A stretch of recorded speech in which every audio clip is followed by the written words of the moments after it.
Well, I think we'll kick it off and start the forum officially. We do have a couple of panelists who are on a pretty tight time frame, so we're going to try to stay on schedule to accommodate their traveling schedules. But let me just start out by welcoming everybody to the Northwest Minnesota Regional Housing Forum. We're glad you can join us for this really timely affordable housing discussion, given what has just happened at the legislature this year. I'm Warren Hansen, president of Greater Minnesota Housing Fund, and Commissioner Jennifer Ho from Minnesota Housing will also speak with us in just a minute. First, just wanted to share that this housing forum is co-hosted by Minnesota Housing, Northwest Minnesota Foundation, Headwaters Regional Development Commission, and Greater Minnesota Housing Fund, plus several other regional and statewide organizations who are presenting today. Uh, this housing forum has people from pretty much every sector registered today, from employers to developers, government, and community organizations, which indicates how broad the interest in advancing affordable housing in the cities and counties in the Northwest region is. So when you registered, we asked what types of organizations and sectors you represent. And on the screen here is a pie chart that basically shows that we kind of have a third, a third, a third. It's not quite exact, but we have about 38% of the people registered today who are coming from either the field of housing development or human services, which is often connected to affordable housing, of course, as well as about 30% from government. That would be the city, county, and state folks who work for an agency or a city or a county, as well as many community groups and different industries at about 30% as well, plus a smattering of funders and banks and community development finance institutions. So really a diverse base of housing champions with us today. We also asked during registration what your most important housing issues or priorities are. And again, on the screen is kind of a top 10 list of housing issues of most interest to the attendees. And as predicted, I think, we have single family and multifamily housing production as kind of the top two items. And then special interest has been expressed in workforce housing solutions, senior housing needs, culturally specific housing, preservation and rehabilitation, which pretty much goes with single family and multifamily production, and supportive housing for homeless families and individuals.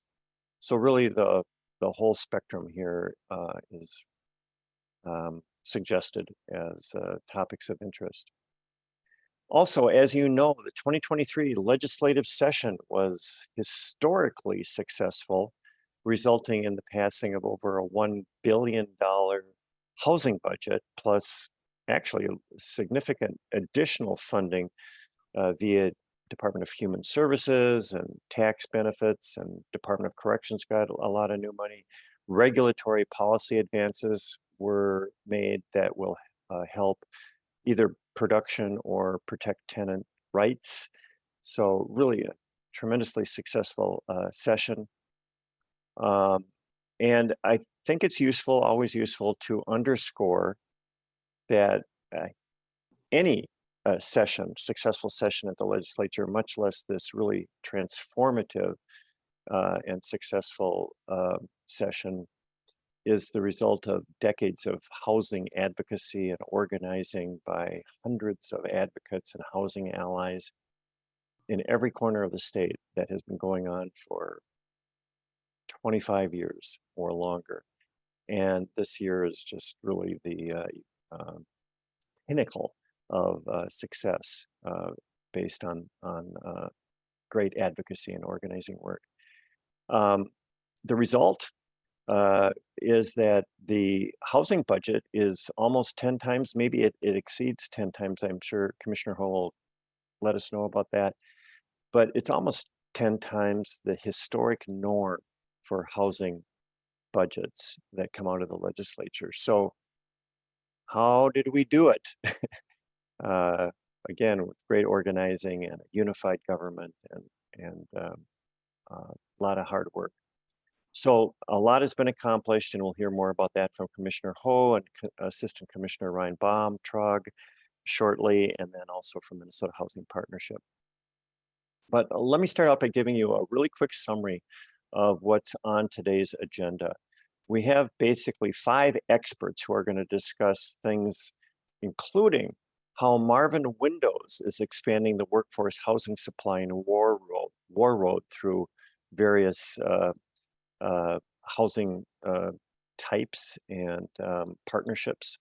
And we'll also hear about efforts to advance the community land trust model to create permanent affordability in the Northwest region, and an update and overview of the 3 phases of the vision for supportive housing at Conifer Campus in Bemidji, something that has taken, I think, 10 years to accomplish, and successfully so.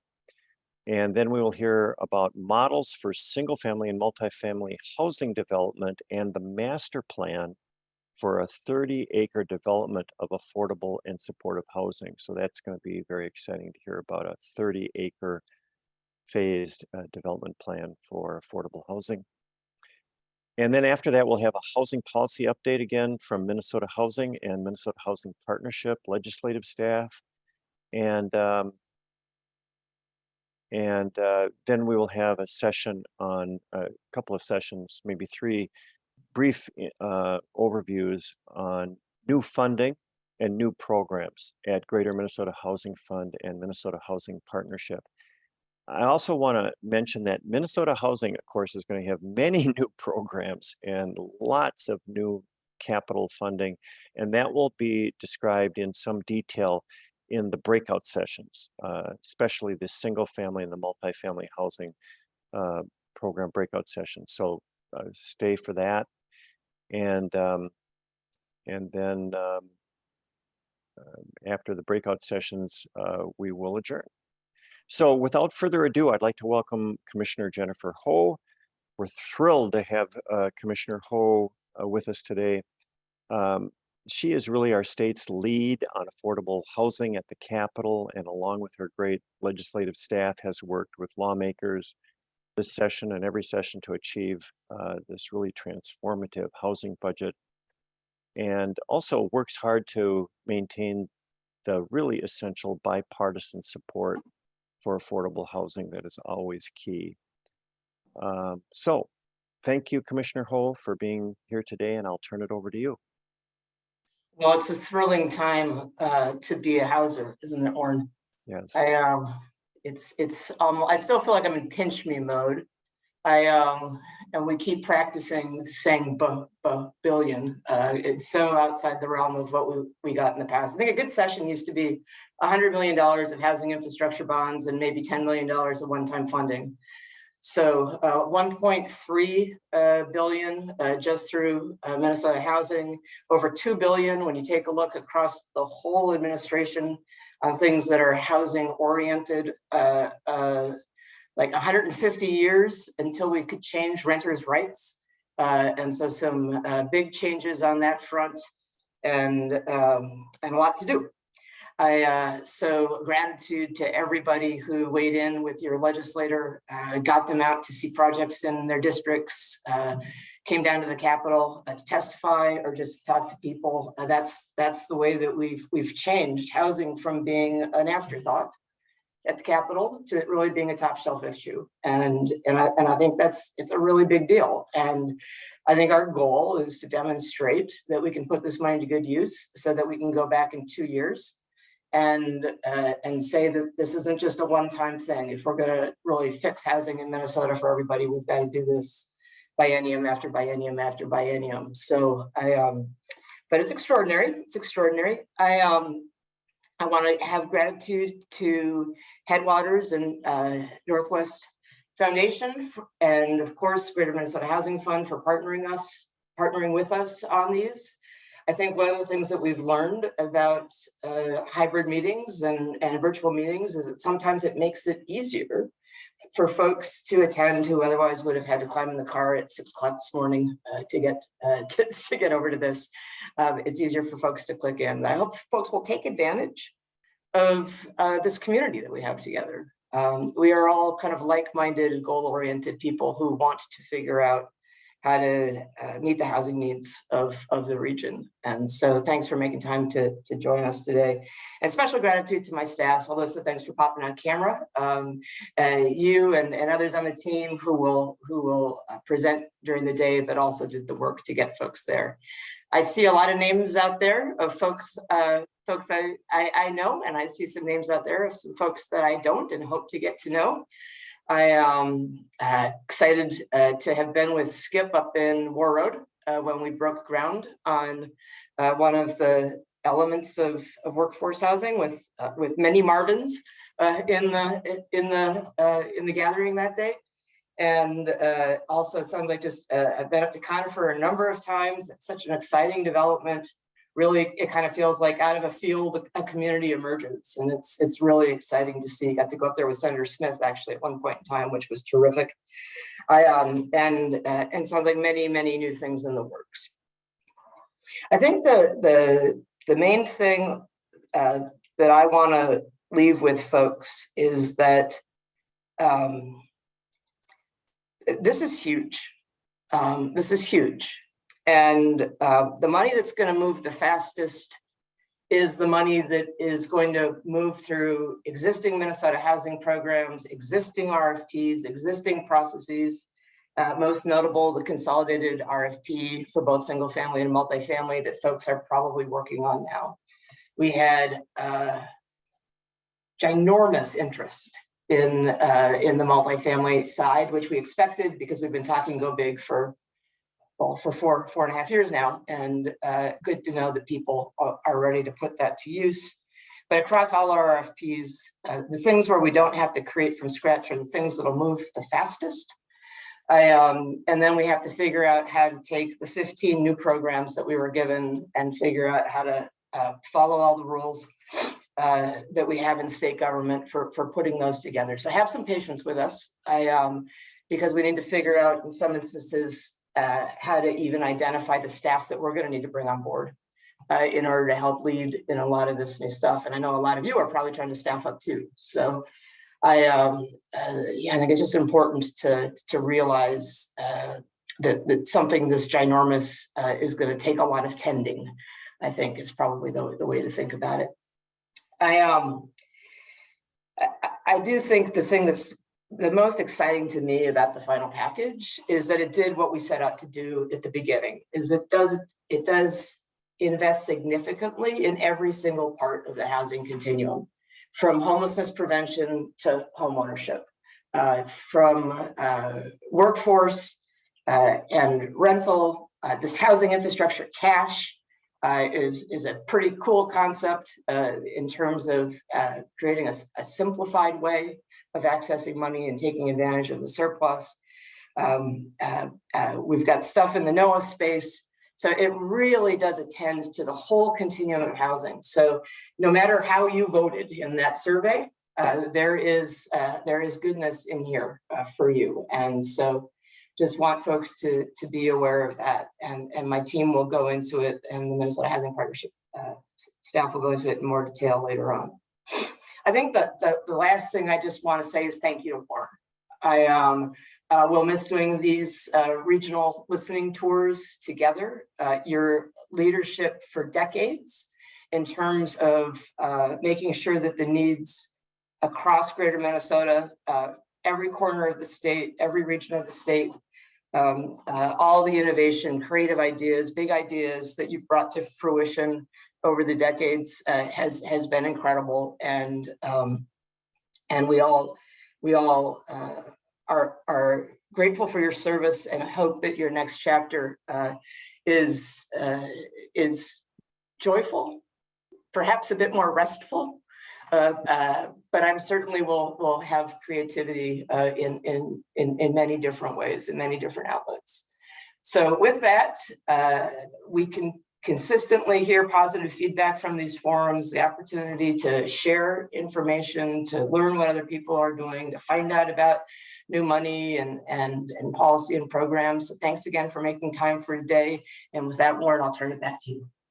Thanks, Commissioner Ho. And just for those that may not have heard or may not even care, I'm retiring this summer. So those nice words, kind words are great to hear, Commissioner. And thank you for saying that. And it's really been a joy to work with everybody throughout the state and the agency and Commissioner Ho and her great team.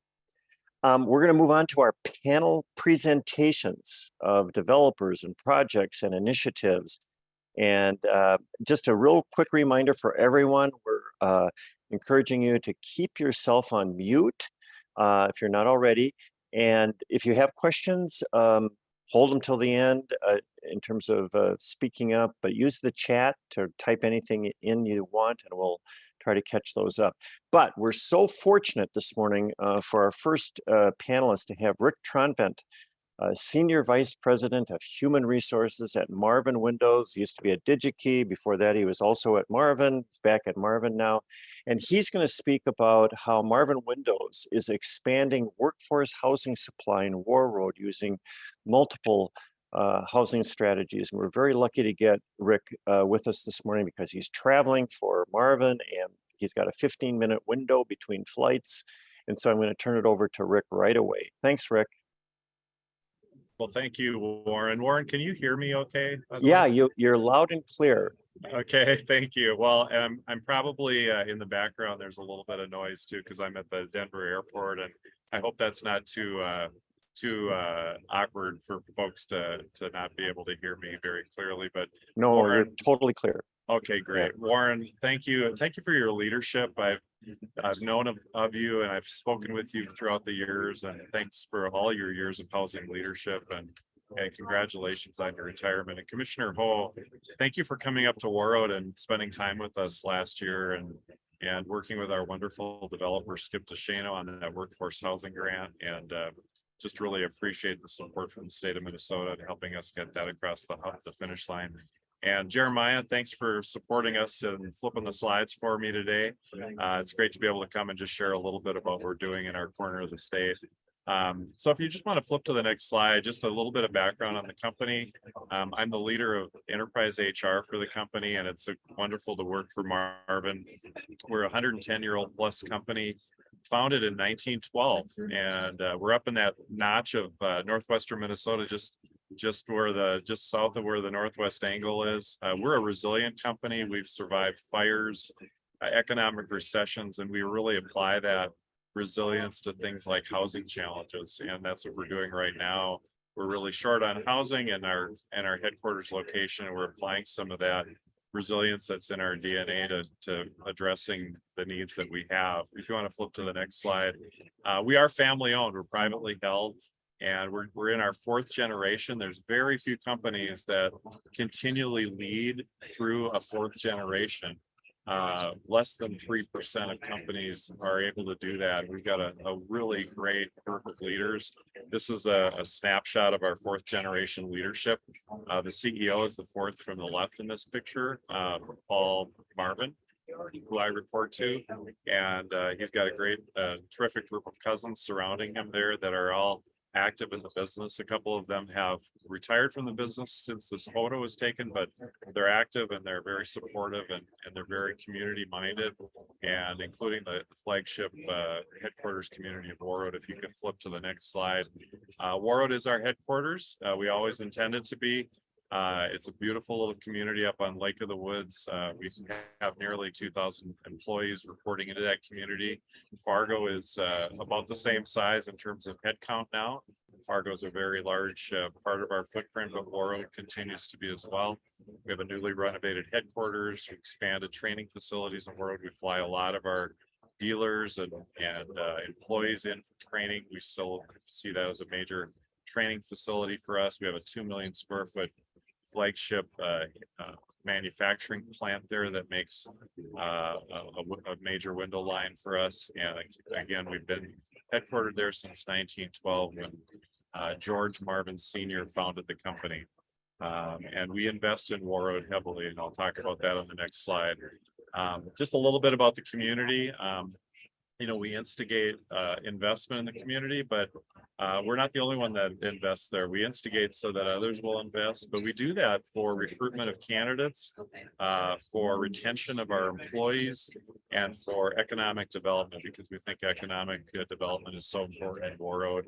And because of all that it means for us as a company, and because we want the company to be successful, we want all of the communities in the footprint of the company, 15 plus communities that we're involved with, to be successful.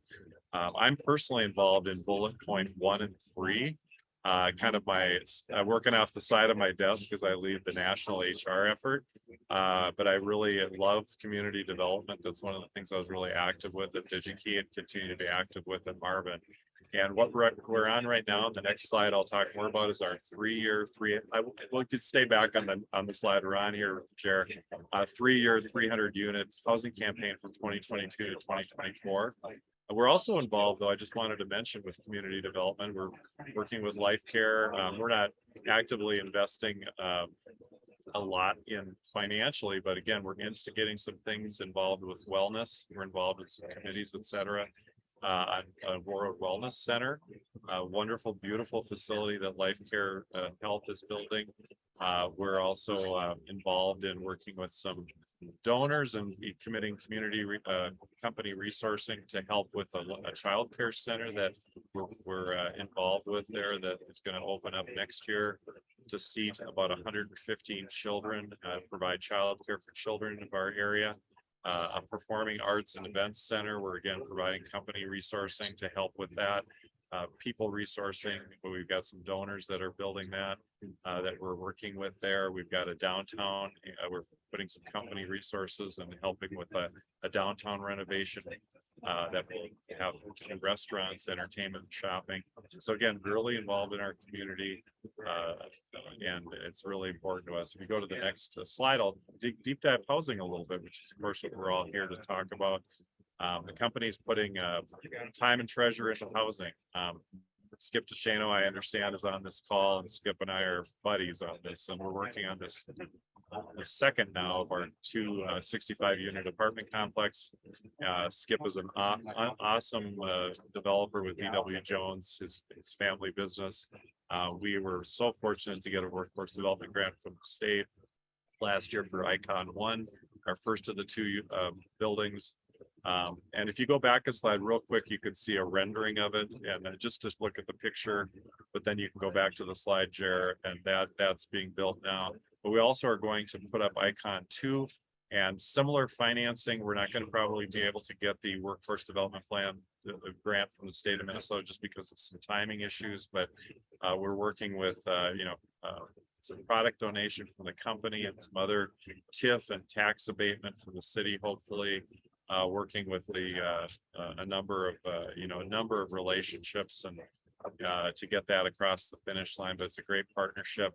Also, we have a home center in town that the company owns, and we're building 15 houses last year, a number of about 18 units consisting of single family homes and twin homes built by the Marvin Home Center. We're working with some manufactured home port owners to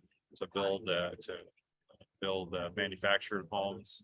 Tiny homes is a concept we're testing out in town for transitioning professionals. We're building downtown loft apartments with our renovated downtown district.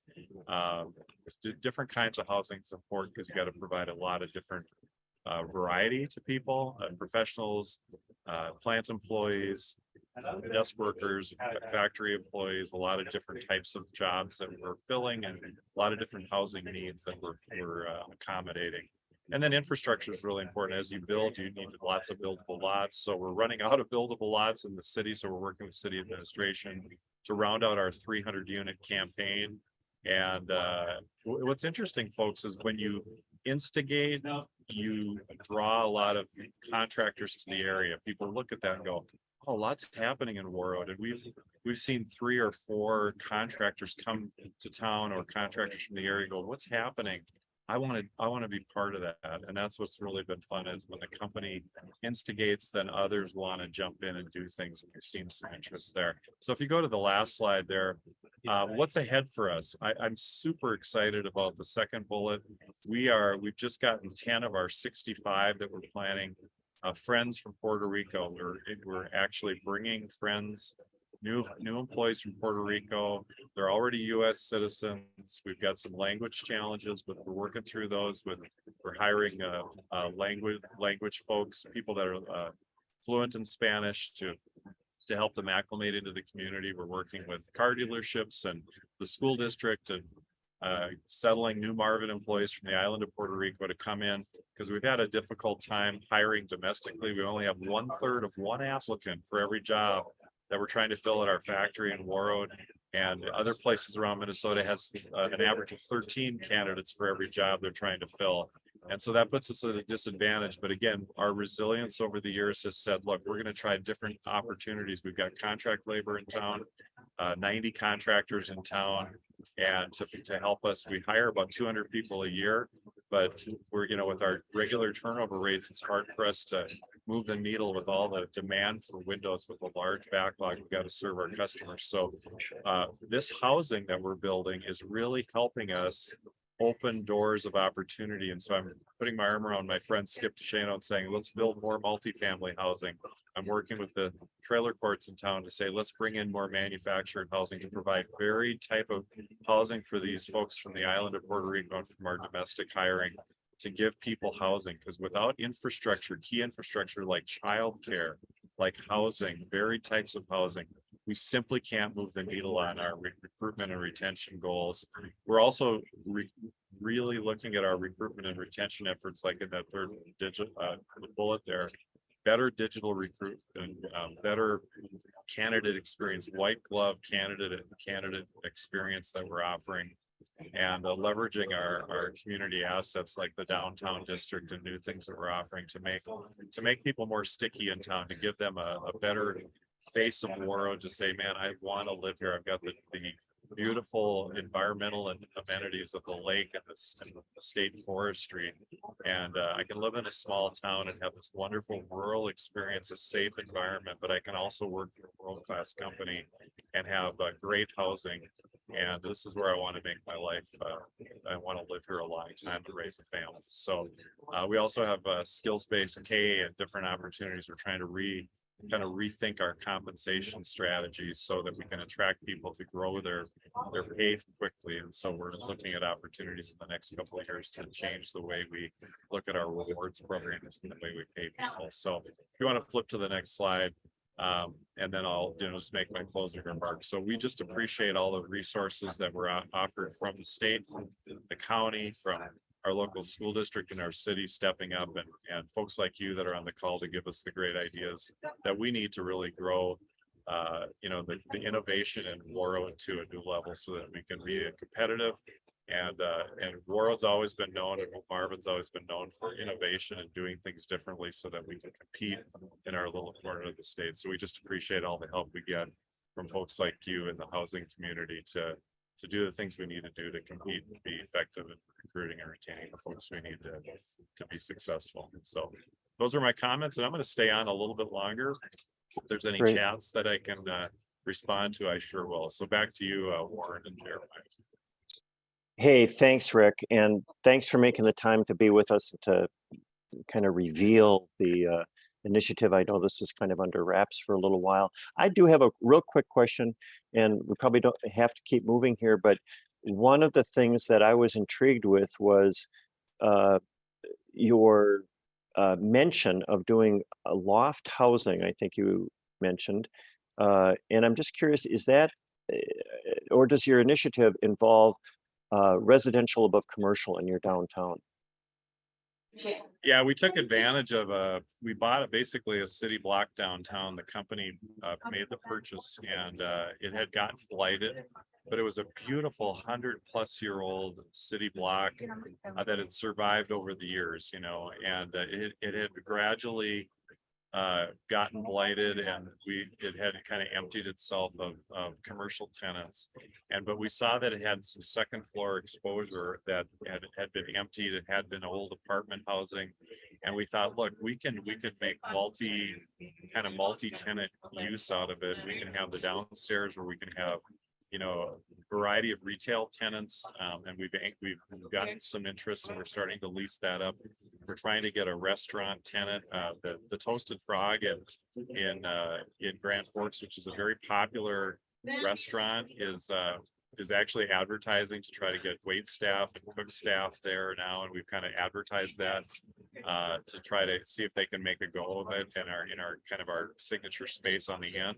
But above those spaces are beautifully renovated kind of loft apartment spaces that we think there's a really a good audience for, and we're starting to rent those up now.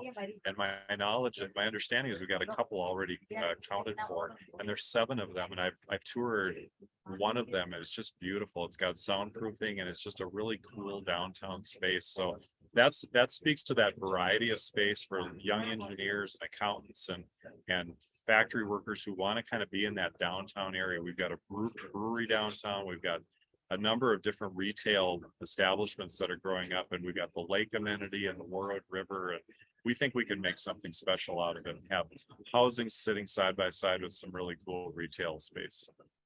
Wow. Well, thanks again, Rick, and especially for making the time to be with us today. And I think we'll have to keep moving here, although it'd be fun to just stick with you for the next 20 minutes or so.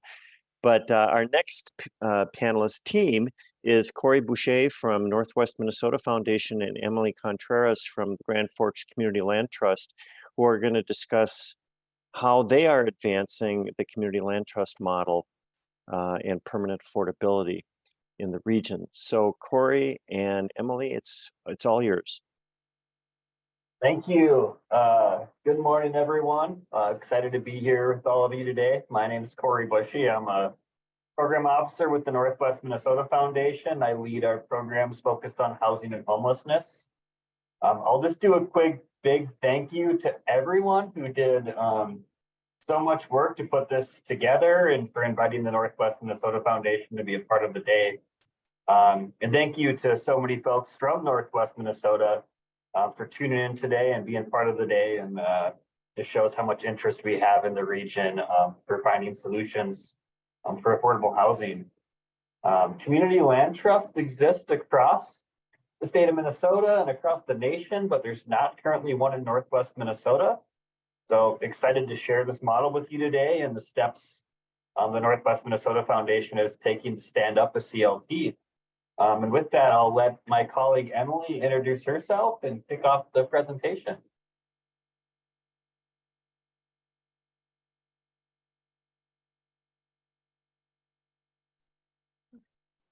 Thank you, Corey. I'm excited to be here this morning to talk about my favorite avenue for creating and maintaining perpetually affordable housing, particularly affordable home ownership opportunities, and that is community land trusts. As Corey mentioned, I'm the executive director and founder of Grand Forks Community Land Trust. We happen to be just barely on the other side of the river, but we certainly consider these communities in Northwest Minnesota part of the critical region. Grand Forks, and we are part of the Grand Forks East Grand Forks MSA. So we work quite a bit with East Grand Forks, Crookston, and then of course Thief River. You're not very far away from us either. I'm pleased to be working with the Northwest Minnesota Foundation, looking at the community land trust model and how it can make an impact in Northwest Minnesota. To get started, I know that there are probably a number of people on the call who haven't heard a whole lot about community land trusts before. So we just wanted to give a basic understanding of what CLTs do. So first, we talk about multiplying homeownership opportunities through long-term affordability. And there are 2 primary tools to create and maintain this affordability through a CLT. First, mortgage principal reduction or GAP subsidy is a a large portion of subsidy that will be provided to make the home affordable to the income level we're trying to serve. So this subsidy that's utilized is similar to traditional first-time homebuyer programs and comes in the form of a forgivable second mortgage, typically with no monthly payment on it. So basically, as long as those funds are used appropriately to subsidize the home for an affordable buyer, those funds would not have to be repaid. When we talk about the traditional programs that have used this, many of us heard of programs that were called an American Dream program or something along those lines in the 2000 to 2010 era. The issue is that those programs only created affordability for the first buyer, and particularly in markets where the value of homes increases at a rapid pace, that first buyer would receive a significant return on their payment, on their investment, but then the subsidy would be gone. And either that same program would then have to subsidize another buyer in the same home, or there was no subsidy remaining available. So this is where community land trusts come in and really make a difference. And that is through land retention, which that, of course, when the CLT retains ownership of the land, that reduces the price of the home a bit. But the bigger factor is that it triggers the CLT ground lease, including a shared equity resale formula. This creates the long-term affordability that goes from one buyer to the next. And that's why we talk about this as multiplying homeownership opportunity. Because with that initial subsidy investment, while it may be a large subsidy investment on the front end, as long as you continue serving households that are at or around the same percentage of income, you won't need additional subsidy to continue to keep that home affordable. And the big piece here is that the subsidy goes into the home or the CLT, the organization, as opposed to specifically subsidizing the individual buyer. So talking a bit about typical ground lease elements. First, they ensure long-term affordability for low and moderate income households through this shared equity resale formula. And I'll get into an example of that in a moment. It does restrict the use to single-family home ownership, requiring owner occupancy. So this is not the type of program that someone could use for their second home. We do require that the owner who is the recipient of this or the beneficiary of this subsidy actually be residing in the home. The ground lease maintains the quality of homes by ensuring proper permit and code requirements are met.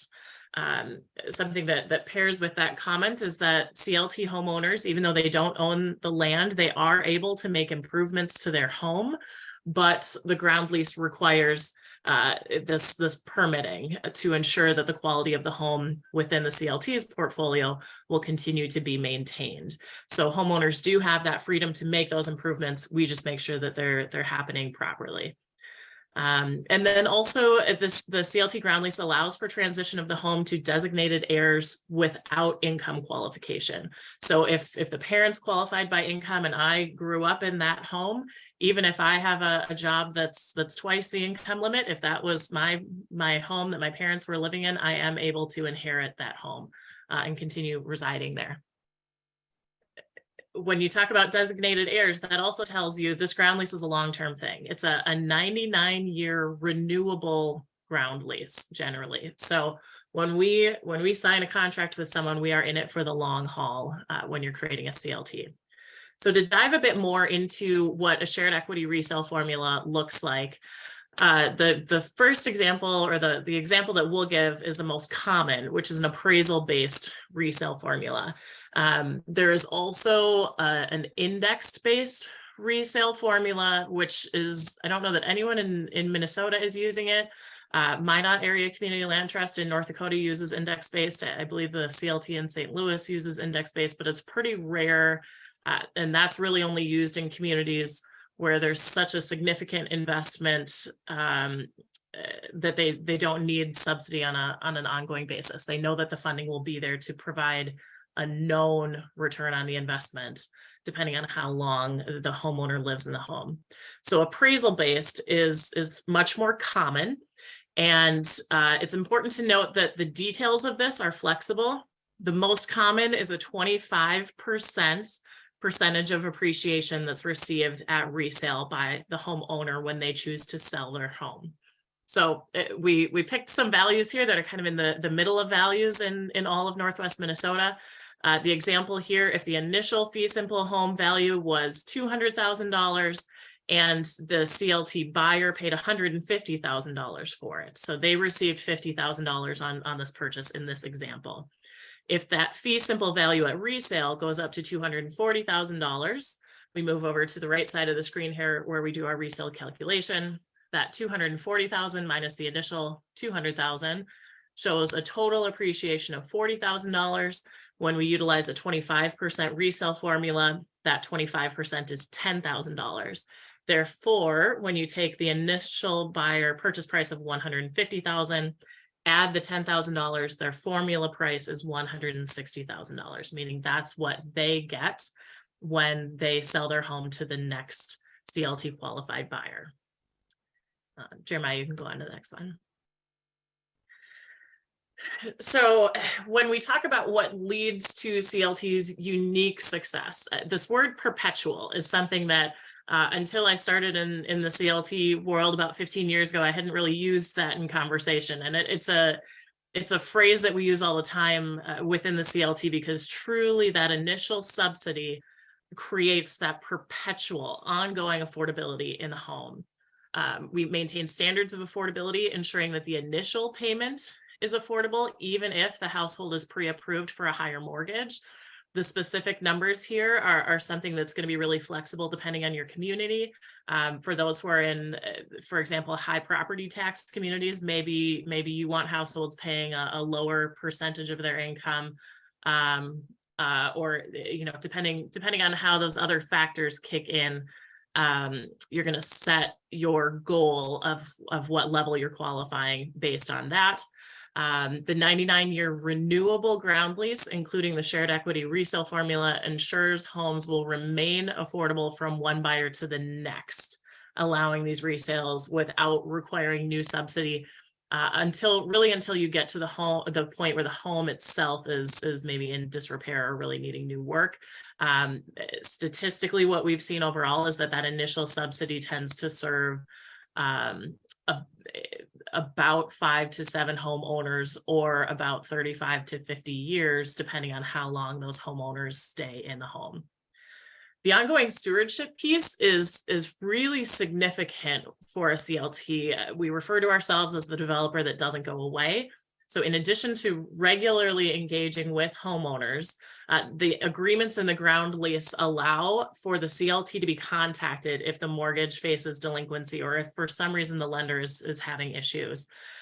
We also have a right of first refusal. So if CLT homeowners do reach the point where perhaps foreclosure would normally happen, the CLT is actually able to step in and be the first option to reacquire that home.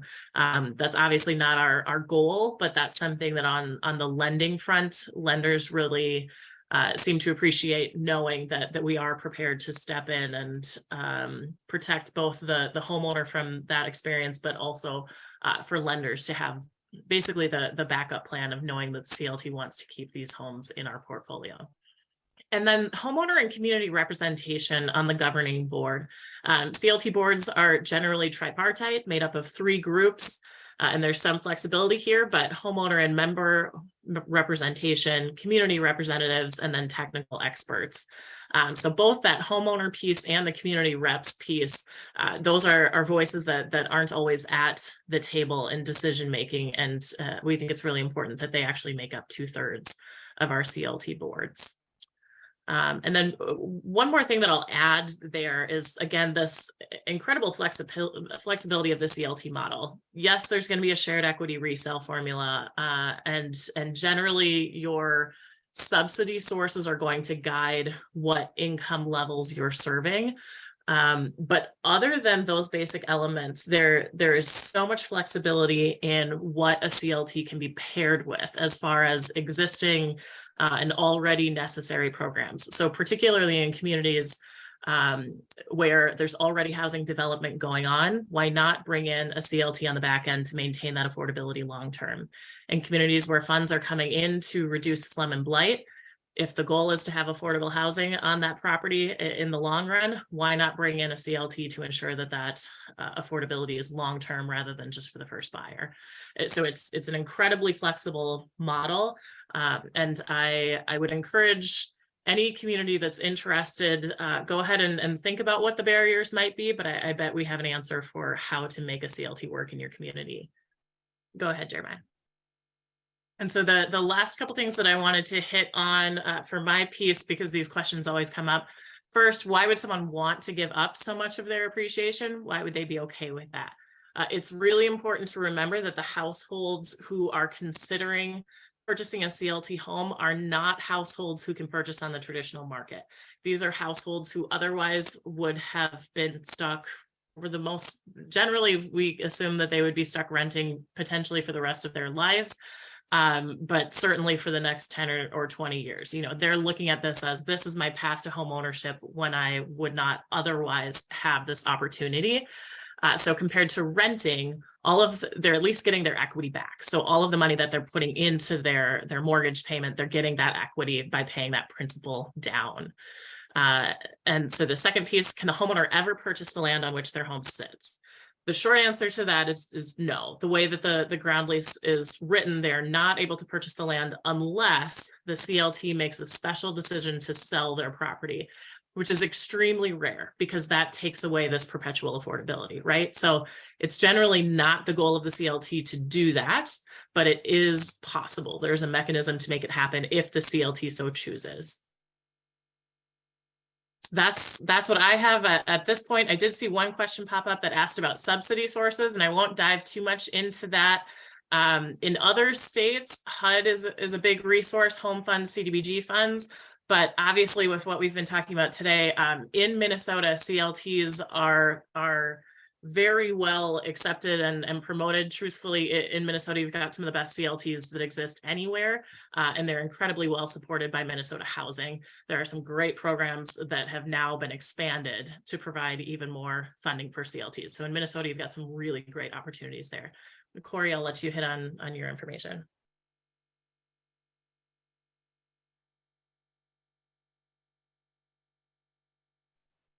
And I think I might be able to address the second part of that question, and I don't want to say that a smaller community wouldn't be able, it's like we could totally start their own CLT.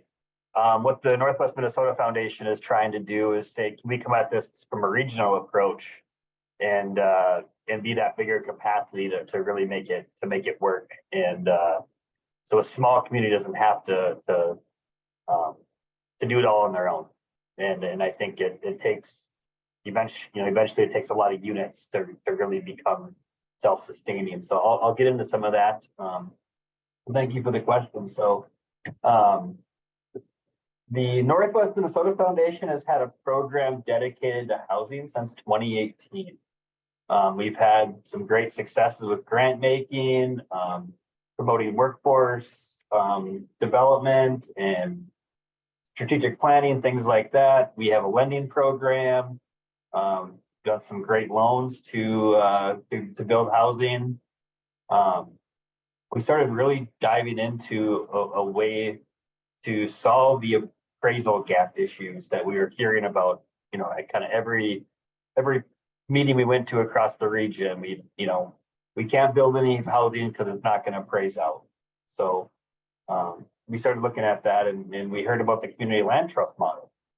And from there, we got a call from Emily one day, and had another call with some folks at Minnesota Housing, and it just seemed like the right thing for us to start researching and seeing if there's a fit for us. So after learning about the model, we realized we not only can solve some appraisal gap issues, but we can solve some affordability gap issues and really take that what we were trying to do to the next level. So through months of planning, the Northwest Minnesota Foundation has, unless things go really sideways in the next month or so, I believe we're going to be standing up a community land trust and with a goal of constructing our first homes in the spring of 2024. We felt the model was a great fit for our mission and values. and our purpose of building better lives across Northwest Minnesota. And we believe this model can be a piece of the puzzle to address single family home shortages and workforce housing shortages across the region. Jeremiah, if you can go to the next slide. So we're able to kind of increase housing availability in a few different ways. First, focusing on new construction. So building on vacant current lots that are in a community, just traditional new construction. We'll have the ability to do acquisition and rehab. So in some communities, there's going to be communities across the region where new units are very, very needed. And then maybe some communities where we're seeing the availability of homeowner to purchase homes is going away because the rental market keeps taking up every home as it comes on the market. And people just don't have the ability to purchase homes. So we might want to focus more on ensuring homes stay in ownership and an ability to be owned by people. So we can focus on purchasing homes, rehab and selling them.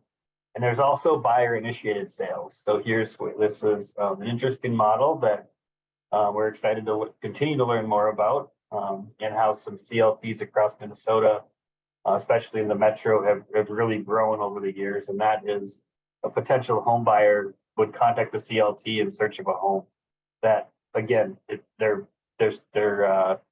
striking out being able to purchase a home on the traditional market with the traditional mortgage and the things that are available for them.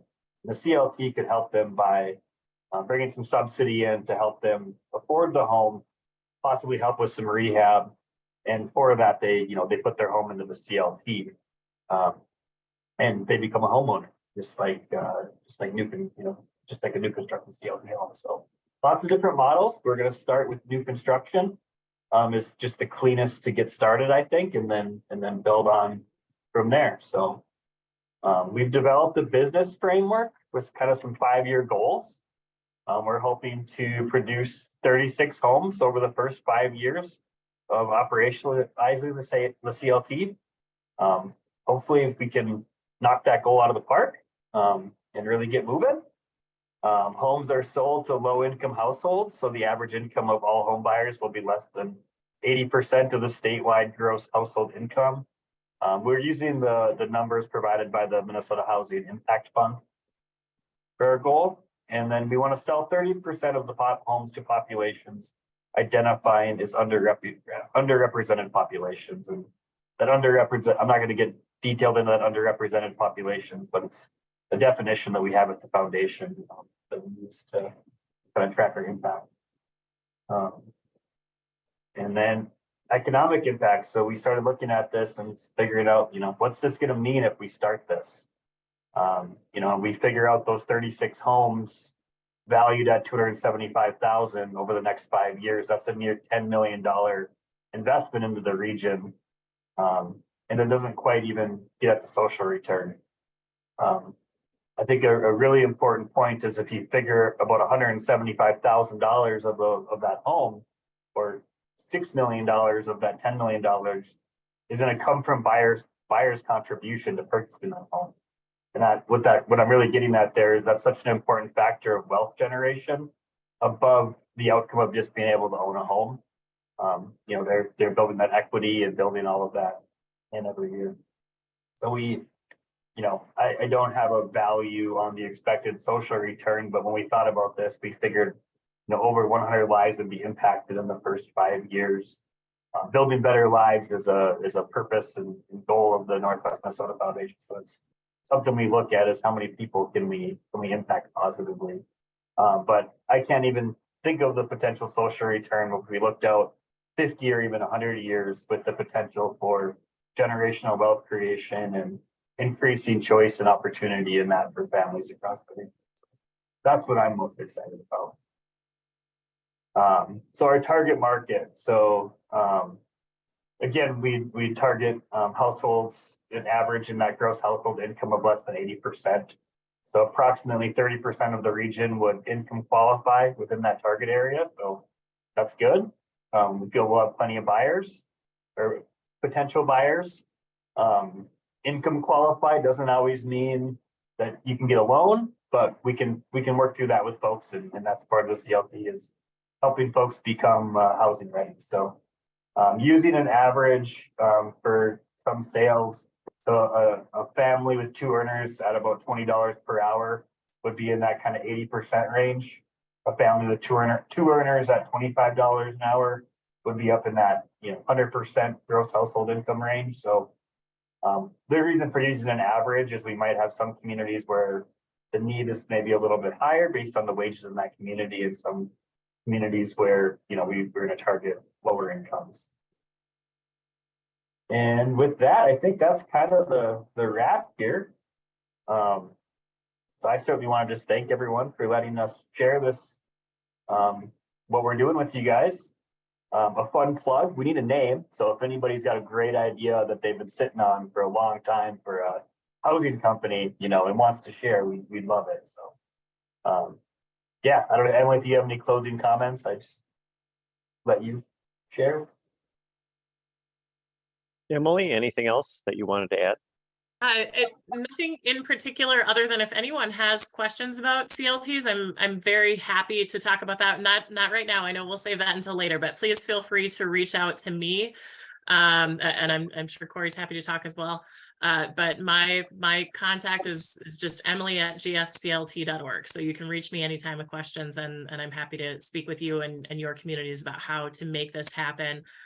Corey's right, for a CLT to operate independently, it takes a lot of homes, a lot of units, but in smaller communities, and what we did in Grand Forks was we functioned initially as part of another housing organization, and then you just work toward this point when the entity gets to operate independently. And then obviously the regional approach is something that we're hoping to be able to pursue up here as well.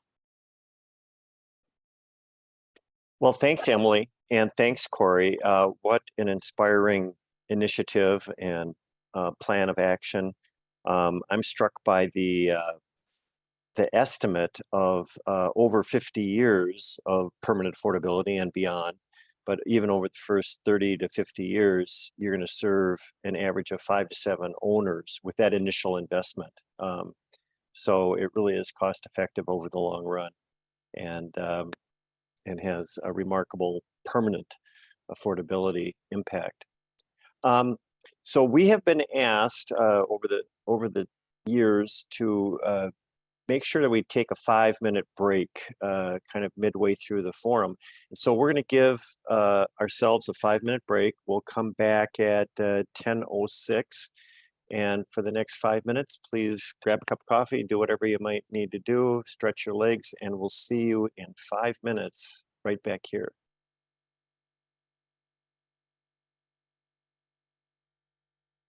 And as you're taking your break, I just wanted to give you a highlight for what's coming up. Sarah Wilcox and Sandy Henham from Headwaters Regional Development Commission will present on this really exciting accomplishment of 3 phases of supportive housing and tribal partnerships at Conifer Campus in Bemidji.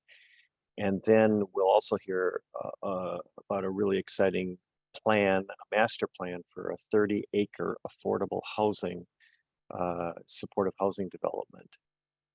So come back in 5 minutes and we'll hear more about that.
We will be returning to the program here in just about half a minute.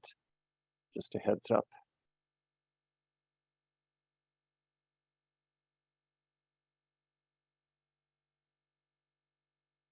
And why don't we keep moving? We'll just go straight into our last presentation.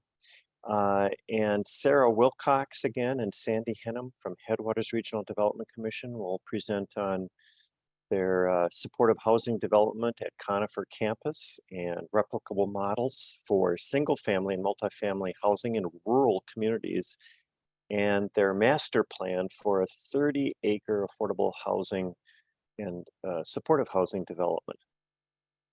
So Sarah and Sandy, welcome and thank you for being with us today. Yeah, thank you. Hello, everyone. It's, nice being here today, and we're all so busy, so it feels like a luxury to have time to spend discussing all things housing, and it's really nice to see friendly faces in the crowd that I haven't seen, in a while yet here. So we are going to talk about the need a little bit first. Currently, there is a need for about 997 affordable housing units in our community counties. There are 200 housing vouchers currently available that households cannot find housing for in our community. Affordable housing is needed, if not at crisis levels, throughout all of our communities. NHRDC, where we work at, is a 5-county region that we have dedicated. We have a dedicated housing department whose mission is to ensure quality and affordable housing options. And we do that in a number of ways. Next slide. So one of the ways that we can do this is through development of adding, to the housing stock. And HRD staff led a team developing 3 phases of projects with a total of 76 affordable units. These are all townhomes in design, so each household has their own private entrance. These units are permanent supportive housing, which means households can stay as long as they wish. We have supportive services, and this is proven intervention for assisting households with histories of homelessness and barriers to accessing and maintaining housing. Supportive housing improves housing stability, employment, health, and many other quality of life factors. So individuals in permanent supportive housing use fewer emergency services and fewer resources and high-cost systems, such as emergency medical treatment, inpatient psychiatric care, detox jail, and shelter. And so Conifer Estates was our first phase. This opened in 2012. It's 20 units and is in the form of 4 plexes. This was, I believe, financed through housing infrastructure bonds, and our service providers out there is Red Lake Housing, Leech Lake Housing, BICAP, and Section 8, and those are the ones that provide subsidies for the tenants there. Conifer Villas, this is 32 units of supportive housing, opened in 2021, was financed mostly in part of low-income housing tax credit. And our service providers here are Housing Matters, Red Lake Housing, and Section 8. And then shortly after that, East Conifer Estates, 24 units, opened in September. This was housing infrastructure bonds. And again, our service providers here are Housing Matters, Red Lake Housing, and Section 8 for the that also pay the rent subsidies. Greatest lessons learned: it took a team to make this happen, and it doesn't happen overnight. The team is needed both internally and also strong team partnerships is crucial externally. A piece of supportive housing is the service providers needed to make it successful, and we definitely have that with our partners that I mentioned in the previous bullets. They make it wildly successful, as having a strong partnership with our service providers. Other lessons learned, I'll go into some design features that the households appreciated, that families, they really like the townhome styles, although that is definitely not as cost effective as apartments. Also during like service provider, owner, and property management meetings, it's been mentioned many times that households with these histories of homelessness or other traumas, that having their own private entrance is great for safety and peace of mind. Shared public hallways, that's where some shenanigans could take place. Also fourplex style, which was the first phase, is preferable over the long stretch of townhomes due to the wind tunnel factor. And also the fourplex provides more autonomy. Again, playgrounds are always a great asset for families, but also a basketball court, as that provides a safe and healthy activity and outlet for like older children, teens, and adults. We also have had in the past a community garden that was led by a previous service provider, and that did really well during the time that they led that initiative. But once that person left, it kind of fizzled out. But I hope to get that going again. After the development, you know, we are the owner, and so making sure that ongoing operations is in the best interest of the tenants, as well as making sure that we're following, continuing to follow city code, and all of that is good to keep in mind.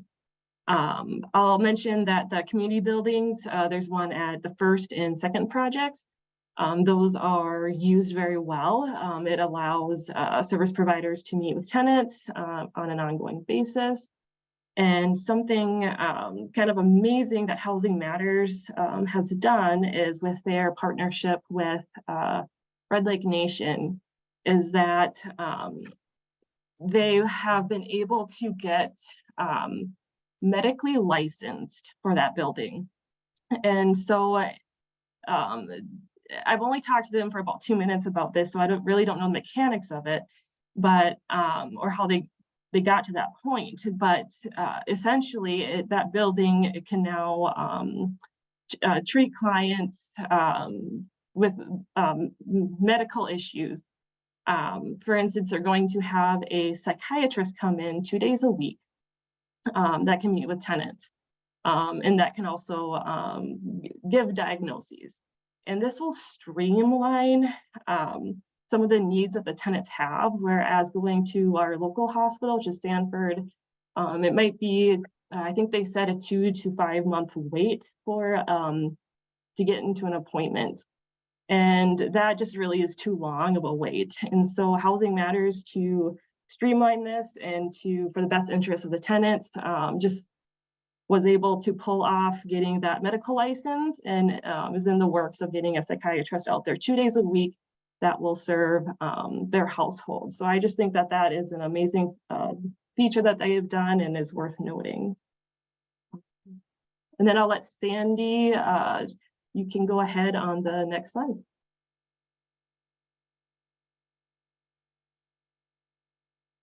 Good morning, everybody. One of the things that I think we've also learned is that it's more than housing. We really do need to think about supportive services, which everybody knows, and also some empowerment. And we've really started to think about infusing community into our housing. So one of the things that we have done is worked with a placemaking opportunity. And placemaking really is kind of capitalizing on that local assets, the inspirations, the potential, the intention that the people in your neighborhood or in your community really want to work with. And so placemaking is really about the process of creating some quality places where people want to live, work, and grow. Now, placemaking is going to look different in each of your neighborhoods, in each of your communities, but it really does have some very kind of specific strategies attached to it. And the first one is the community is the expert. The people in the community is the expert. So as we have started developing our placemaking activities, one of the things that we have made sure that we've included is having other people that live there on our planning committee. So right now we have 5 people on our planning committee. 2 of them live right at Ridgeway. To back up a little bit, Ridgeway has been a neighborhood that has been, unfortunately, if you've read the news or if you've seen the news, Ridgeway has been kind of plagued with violence and drugs and different kinds of things. So that is why we chose kind of Ridgeway as this first project. And we're doing very well with it. We actually got a community impact award from our Chamber of Commerce. So we're seeing some big influence in that neighborhood. The other thing is partnerships are the key. We're working with the Boys and Girls Club. We're working with Sanford Health. We have the police department come over on site. When you're working in a neighborhood with people, it's just really important that you have many people that can join you on that. The next one is to help the neighborhood really create a vision about what they would like, what their intention. It really is an inclusive process. It's people-centered. It brings people together to make those positive impacts for their own community. People set their own goals, and then we help them by bringing in experts, by bringing in partners into that neighborhood. So it really empowers people to act. And as you help people kind of develop and empower them, they start to have a strong stake in it, and they're committed to make it better. So it gives people reasons and places and spaces to talk to each other. We have a housing navigator that's on site 5 days a week. We do picnics twice a month. We do different kinds of learning experience and listening sessions. And the Boy Scouts come and they're doing archery and slingshots this month. So we're really creating an opportunity for people just to be together. And we're also helping them learn or helping them discover what they would like to learn. And then we're bringing those experts in. You can go on to the next slide. The other thing that we've been doing, which has been very successful, is RentWise. And RentWise is from the University of Minnesota. And it's a 6-hour class. It's evidence-based. And it's broken down into 3 sections. And so it helps people find housing, it helps people keep housing, and then it helps people plan for the future. And some of the things that we think about and we talk about during RentWise are cleaning and communication. And they also receive a certificate. And a couple things about RentWise that we really learned is that, one, it's really important to have landlord awareness about this project or about this program that we do, and also to get landlord engagement from the very beginning. When we first introduced this into the community about 6 years ago, we went to the Landlord Association and asked them what kinds of things they wanted, what kinds of things they felt like their tenants needed. And after I talked with them, I went, and that's when I researched, brought RentWise back to them, and then they helped me add some things. And so we really feel like we have a partnership with our landlords.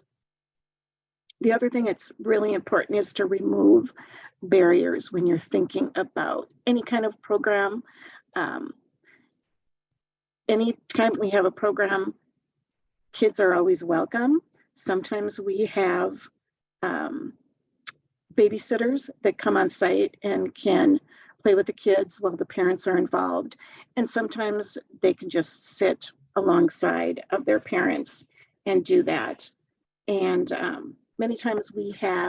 most of the times we have meals attached to any of our programs that we do.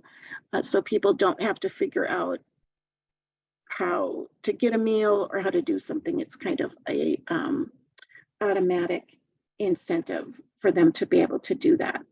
So those are two things that we have done that have been really helpful and really successful in our housing developments. Does anybody have any questions?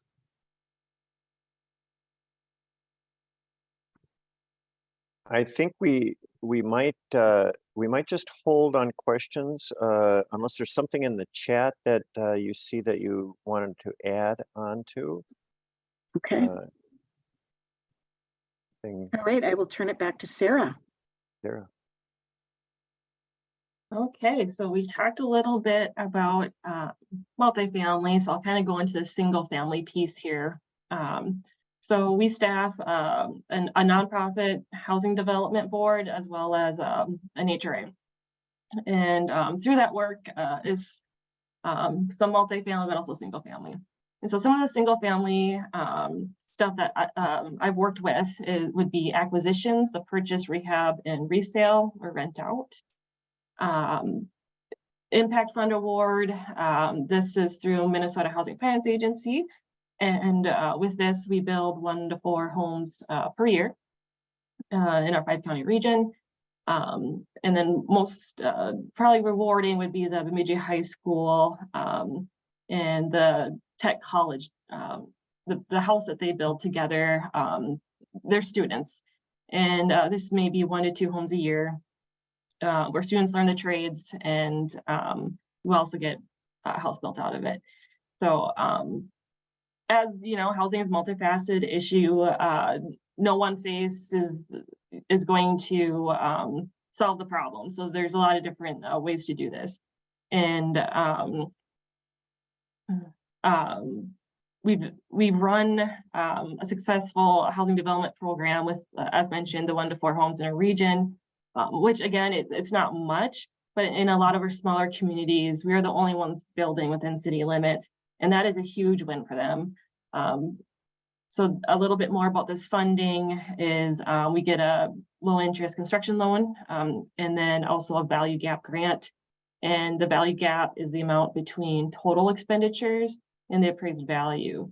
So basically a home can only be financed up to appraised value. And so that grant fills the void between what you can sell it at and how much it actually cost to build. And that's likely due to an older housing stock. The market may be a little bit slower. And what we've seen is as we build in a community, 1 to 2 homes a year, that over time, that gap shrinks and goes away. And we've done that in Baudette, for an example. I also want to mention on the school builds that although it only produces 1 home a year or 2, what's notable about this is that it fosters students' interest in the trades with real life experience. Many people I know that have their own business in the trades have gone through that program at the Bemidji High School. And kind of full circle, it's when we've done this construction with the multifamily apartments or townhomes, that we'll be talking with the contractors and some of the subs, and they'll find out that they'll ask what all we do, and I'll mention that we fund that program, and many of them will smile and share how that class impacted them to go in the careers that they are now in. Also, every year, we meet with the teacher and the students throughout the year. And every time the teacher lets us know that there are students that are in that program that are at risk of not graduating and that suffer in a strict classroom setting, but truly are excelling in this type of setting of working in the trades, that that they're students that come to school just so they can come to those classes and are doing well in other classes to make sure that they can always come out to the job site and be there. We recycle those funds year to year to keep the program going. Some extra purchases might be some for small tools. And then staff works to acquire lots close to the school for easier busing. And next slide. So one of the exciting things we are working on is master planning development. And I kind of listed out all the people we've talked to currently. And I'll just kind of mention this, you can't really see it that well, but that landscape in the bottom left-hand corner, that's our BICAP. Right north of that is the first phase, Conifer Estates. Not shown north would be Conifer Villas. And that square on the right, that's East Conifer Estates. Those are all existing structures. The outlined reddish squares, those are potential parcels. We also have a road depicted going through that has not been created yet, but we hope to get funding for that in some shape or form in the ongoing next year. That would, and the reason the road needs to go through there is that on the right, Middle School Drive has city services, water, sewer.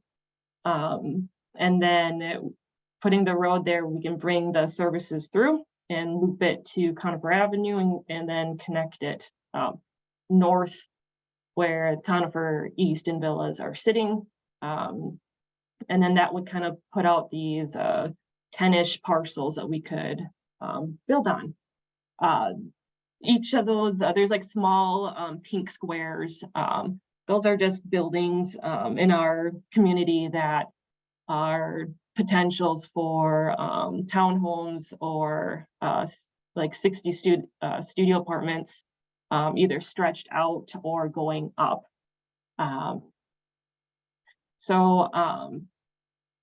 During the grand opening of the last project, I was talking with the marketing director of the contracting company who mentioned that private developers may shy away from these type of projects because of the complexities and the orchestration it takes working with so many different pieces that goes in support of housing and the rent subsidies. A private market rate developer will maybe they work with a few people, the city, the county and such. In supportive housing, we're working with a long list, and on the side is kind of just a portion of the list that we've just started speaking with. Again, a disclaimer, I have not personally done this before, and we are dreaming big. What's shown on the screen is not necessarily what will go there. We want to think wholesome of the neighborhood health, which is exactly where like Sandy's mentioning of placemaking can really be brought in. As a neighborhood to be successful, again, like Sandy said, it's more than just roads and buildings. We want to incorporate possible retail commercial use that will benefit the neighborhood there. Maybe adding in a daycare center that can be used by the families, like a grocery store, a large park, a nice walking path that will connect to the other trail systems in the area. We hope to start construction on more affordable units, putting in an application at least in the spring of 2024. And then before we do that, in the meantime, we just got to really work hard and building out this chunk of road in order to have the more affordable housing options we brought to our community. And yeah, next slide.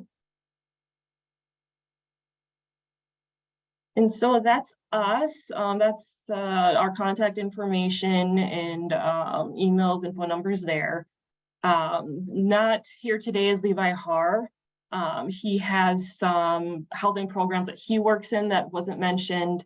You can kind of see that underneath his picture: rehab loans, down payment assistance, home buyers education. And again, housing is a multifaceted problem, and we're just trying to hit it at different ways. And the mission is for quality and affordable housing for our low income and homeless households.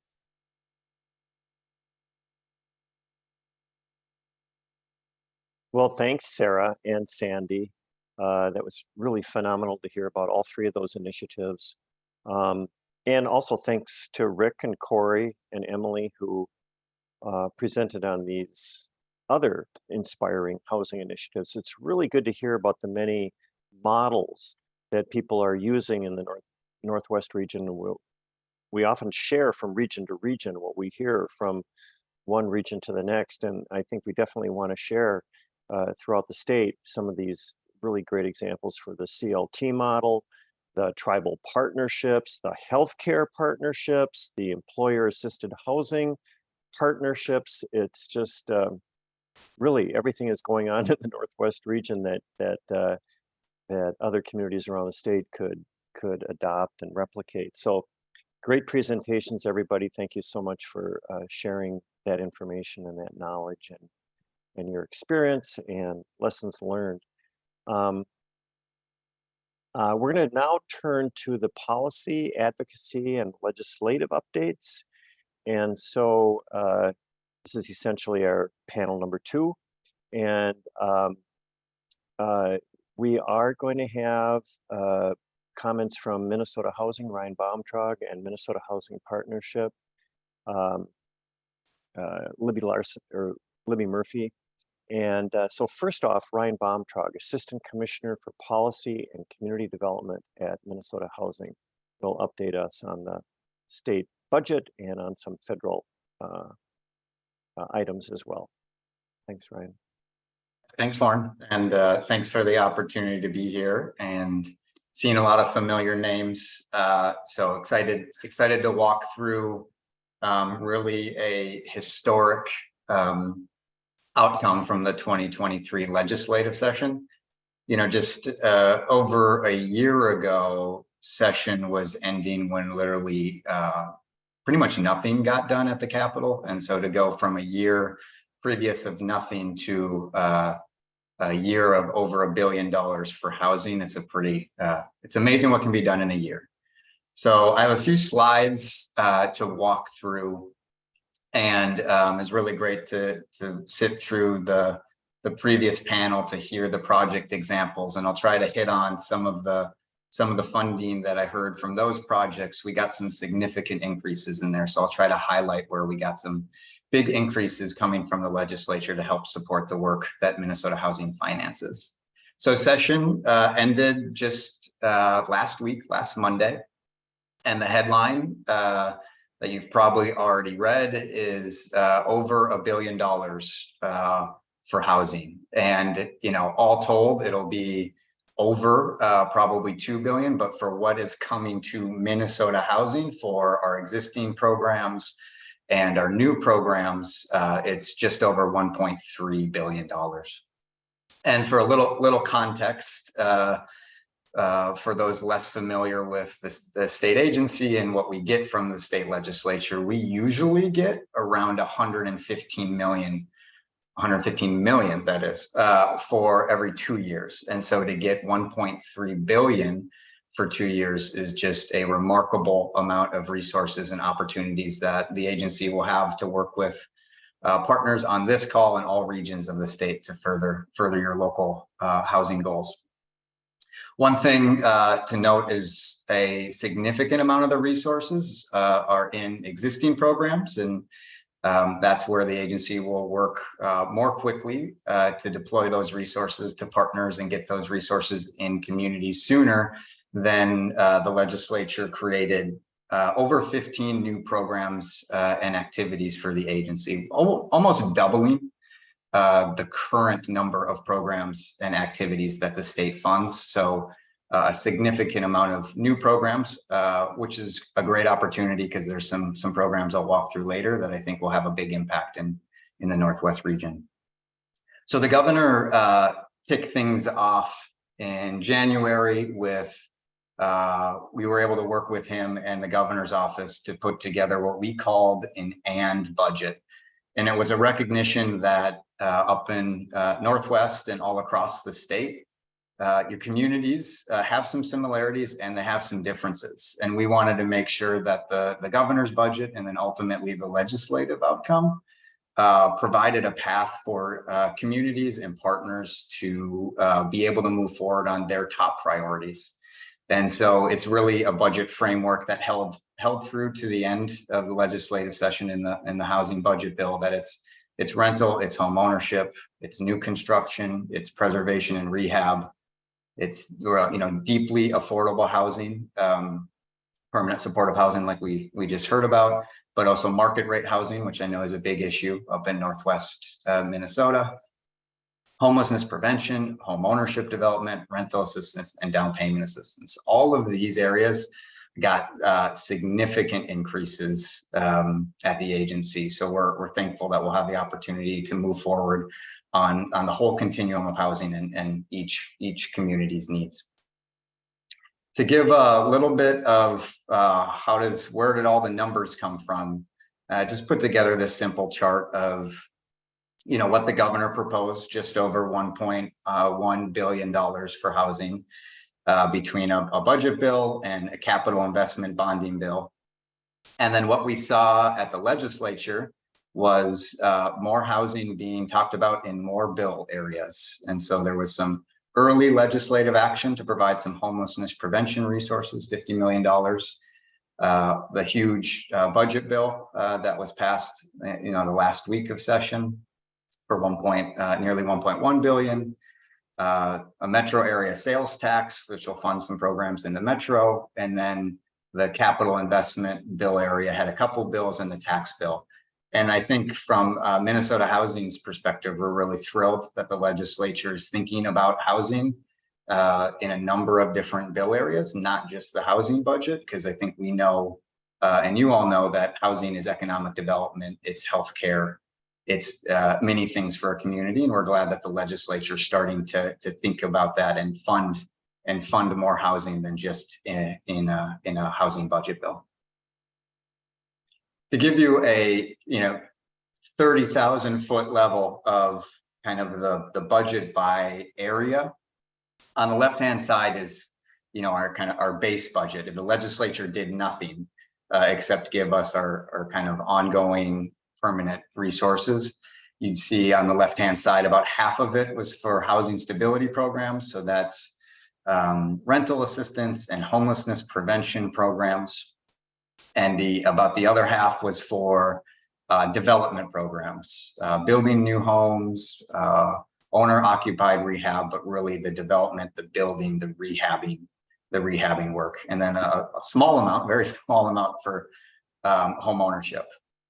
And what you see from the legislative outcome is a huge amount, continuing large amount for preservation and new construction.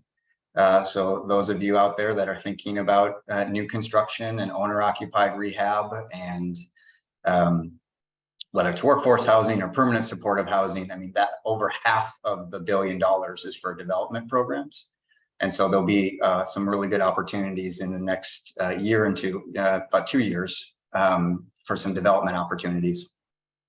The thing that was not a part, as much of a big focus in the governor's budget, it became a huge priority for the legislature, is the light blue, the support and strengthen home ownership.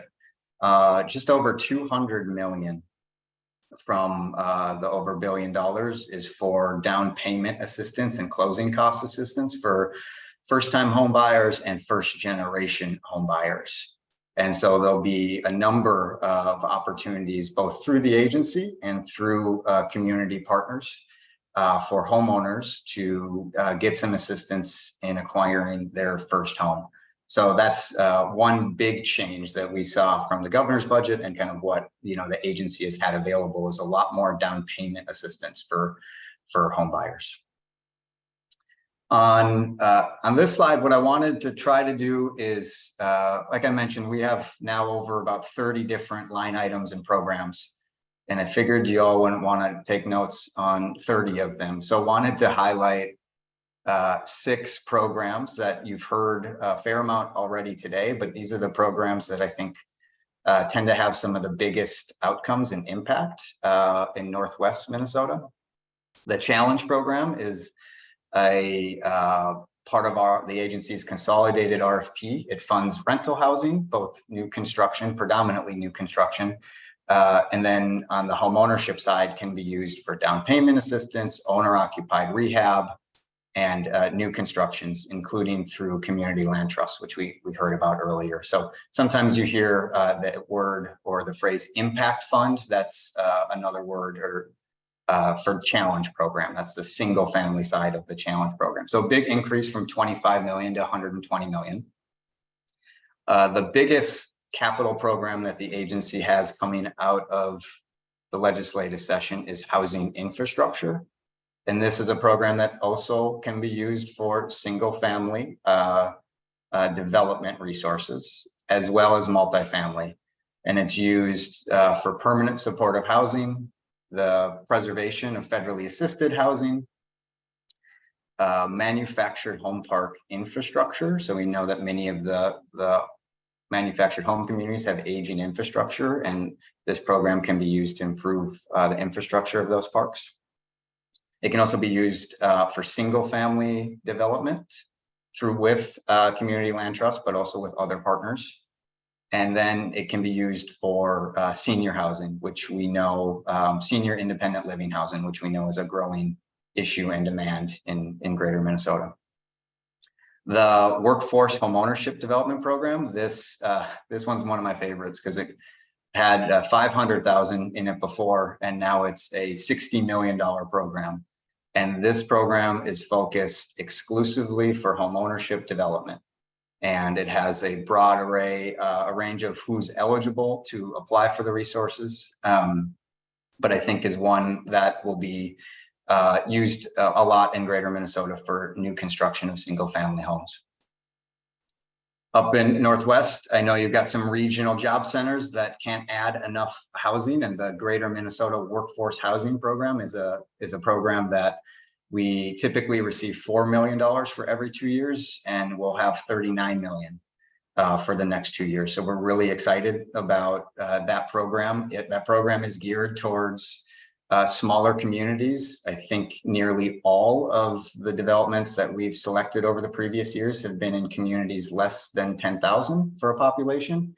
And the vast majority of those have been in communities less than 5,000. So this is one of the programs that I think serves greater Minnesota and this region the best. So we're excited to have a significant increase in this program.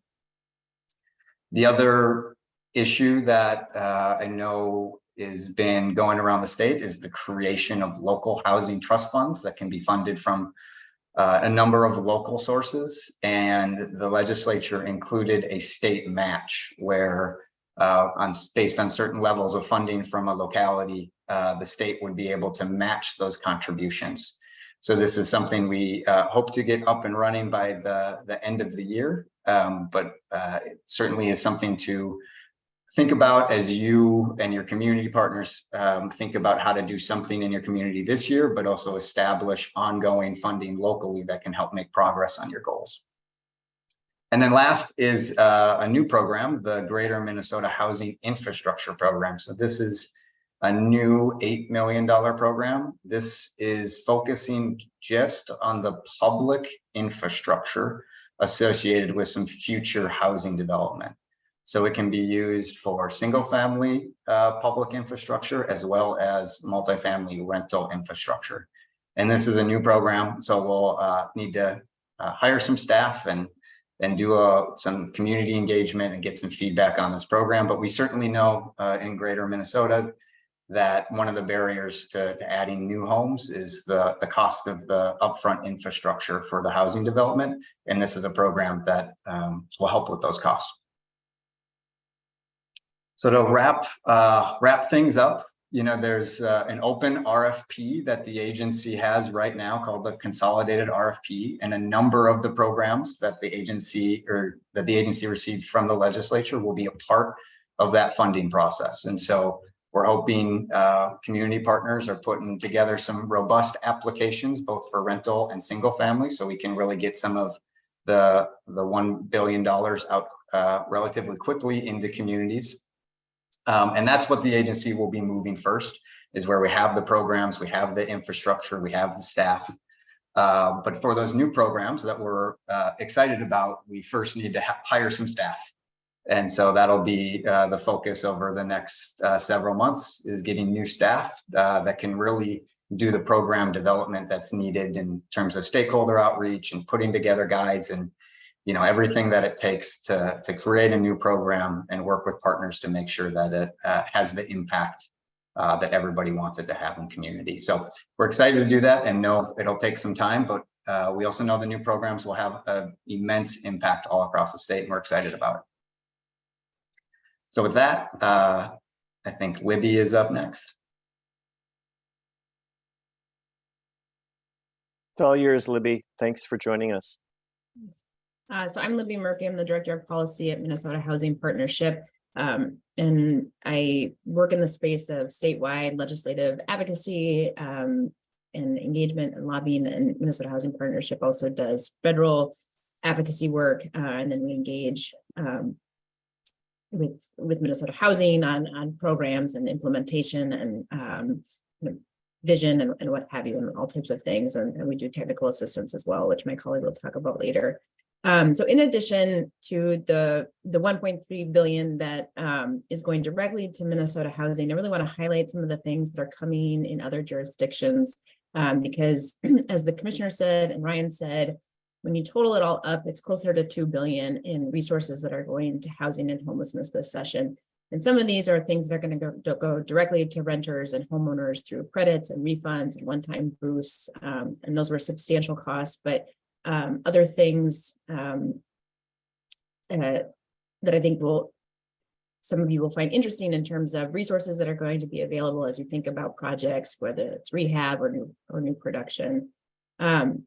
So, you know, in the taxes jurisdiction, Ryan talked a little bit about some of the direct appropriations that they're going to get for the workforce homeownership program, but there's a lot of other stuff that's happening in that realm. So there's 4D property tax relief that was passed this legislative session. So if you currently own or operate a multifamily property, you are likely being taxed at a 0.75 rate on those affordable units.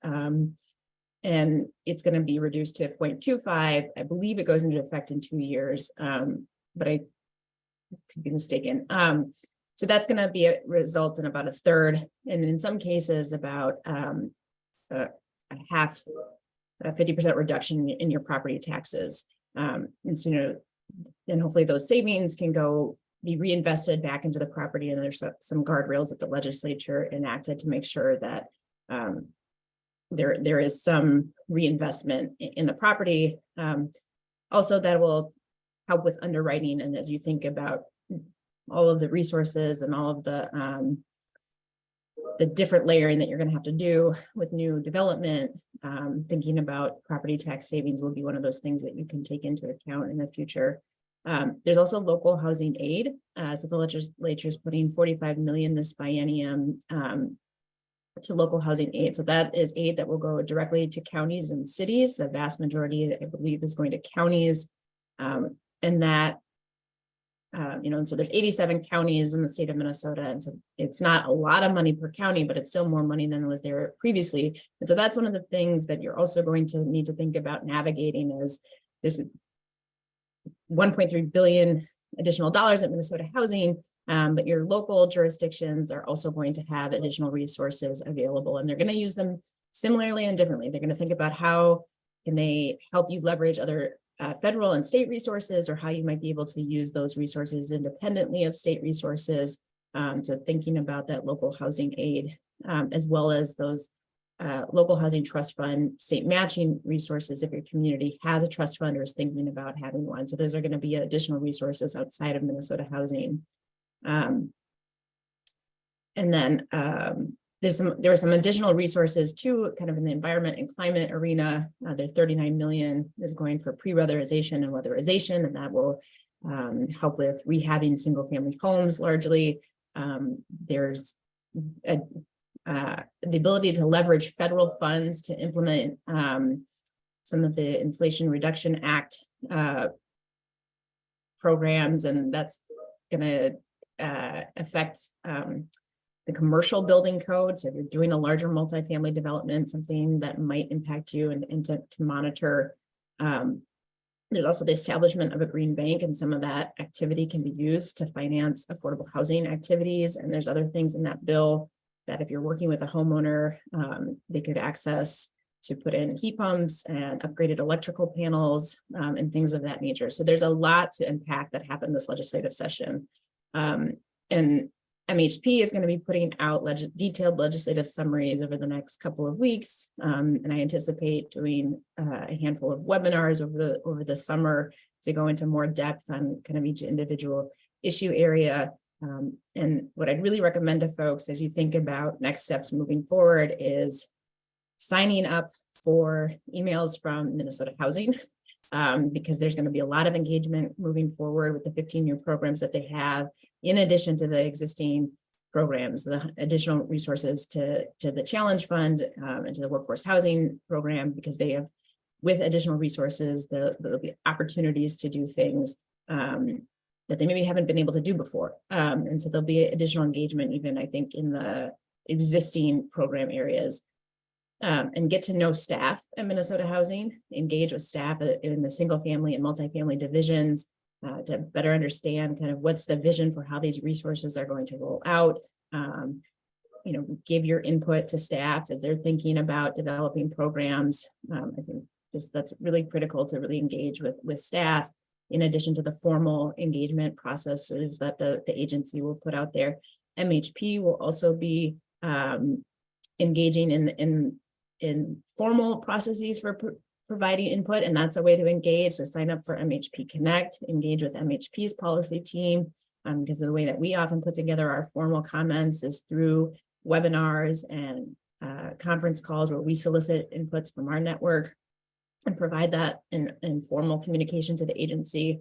And then again, there's these local resources and other resources that aren't going to flow through MHFA that you're going to have to navigate and think about how to access and how to layer with MHFA or other local resources that are new due to what happened this past legislative session. And some of the things that to think about is the timeline. Again, some of these resources are going to go out the door this fall because they're going to go through the current super RFP. So things like the Challenge Fund, which the agency administers on an annual basis because they have a standing base appropriations, that's something that they're going to be able to get out the door more quickly. I think it's, and Ryan can correct me, for every project they fund, they've typically had to deny 3 or 4 projects, and they won't necessarily have to do that this year. I think we'll have to see kind of their thoughts on how much of the additional resources they're going to put out this year. I would imagine it's not the full 100 million, but I could be wrong.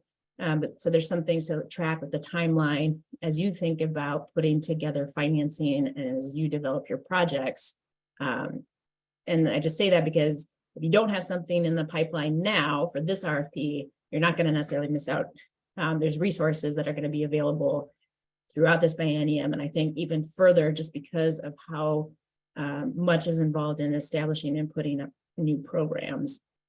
And then another resource you're going to have to track, which I forgot to mention, is CDFI. So there's some resources, especially in single family development, that are going directly to CDFIs.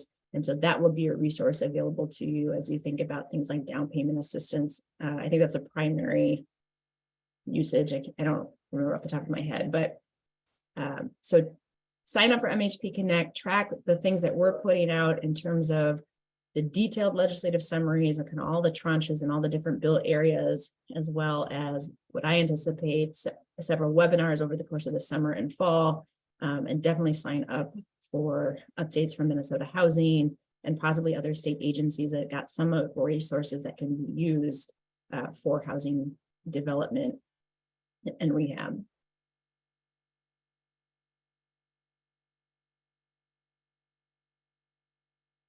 That sounds like the conclusion to the policy updates, and what a remarkable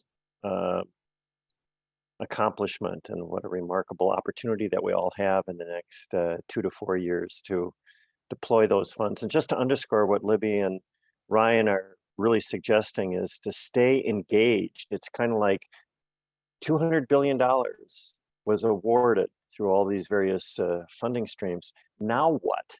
And the what is really to be engaged so that the funds are made as accessible as possible and for the right purposes, and then to gear up and really get busy with development planning and project planning. So thanks to Libby Murphy and Ryan Baumtrag for those great updates, and keep their MHP Connect and the Minnesota Housing newsletter kind of front of mind and on your desktop so that you stay informed. So it is, we're pretty much on time here. And now the next thing we're going to do for about 15 minutes is have some quick round robin, about 2 to 3 minutes on each topic from 3 presenters about programs that are both new and very much needed throughout the state. We're going to hear from Irene Ruiz-Brazeño, who's going to talk about the Emerging Developer of Color program that Greater Minnesota Housing Fund has launched a few years ago, but is going strong, really reaching out to many communities in Greater Minnesota. We'll hear from Eric Mushler, the director of GMHF's statewide Housing and Health Equity Initiative. We heard about how Sanford and Headwaters are working together to create health connections in support of housing projects. Eric will talk more about that on a statewide level. And we'll hear from Donald Gugelai on Minnesota Housing Partnership's Housing Institutes. So Irene, you're first, and it's all yours. Thank you, Warren. Good morning, everyone. Great conversation today, a lot of creative projects and innovation. So thanks everyone for making the time to attend the forum and to share your various perspectives. I'm here today to talk about Greater Minnesota Housing Fund's Emerging Developer of Color program, which was launched in November of 2021 to address the underrepresentation of investors and developers of color within the affordable housing industry. That overarching goal is really to disrupt the systemic racial barriers to financing and promote more equitable development across the state of Minnesota. Next slide. This slide covers several key objectives and the impact that we are hoping to achieve with this work. We want to increase racial diversity. We want to create more affordable housing on all ends of the spectrum, and we want representation from all developers of all communities, geographical and racial and socioeconomic. We want our developer community to continue to build assets, build wealth, and build income by participating in the affordable housing industry as a business. And we want to just have that affordable housing community be much more reflective of the diverse communities that we have across our state. Next slide.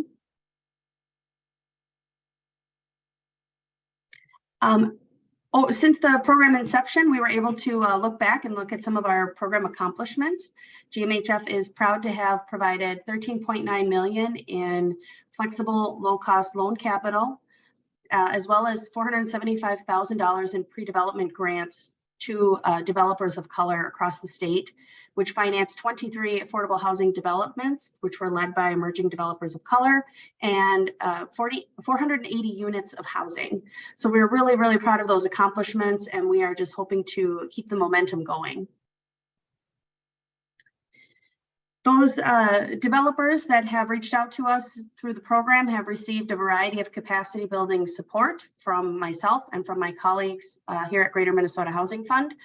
We've been able to help developers respond to RFP opportunities for different real estate development projects.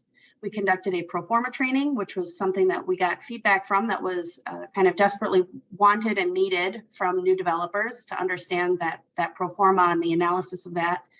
Our loan officers created a quick start guide, which helped to clarify and outline the process and timeline and due diligence of working with us if we're your lender.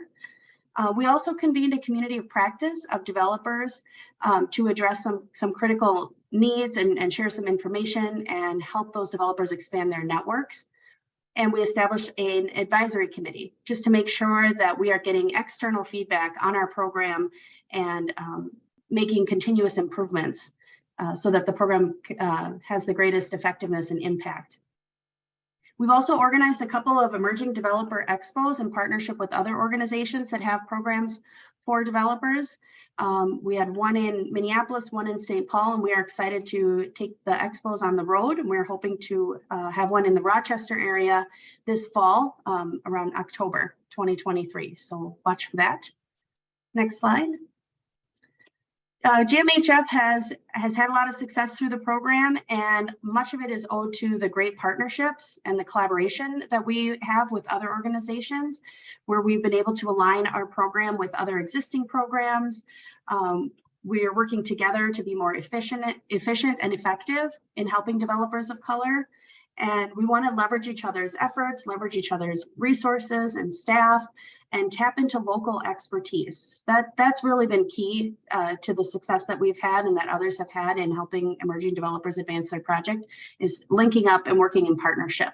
And I want to call out one important partnership for this group, which you'll hear about from Donald from MHP, which was kind of on a parallel track, having our emerging developer program, as well as MHP launching an emerging developer program that had a regional focus in the Northwest region. Other examples of partnership and collaboration that we've seen that have been successful are larger developers partnering with an emerging developer to provide that expertise and experience on a specific project. We have been able to connect developers with experienced development consultants that will help them with application or with project management or putting together their capital stack, while also helping them to understand the process and build their capacity along the way.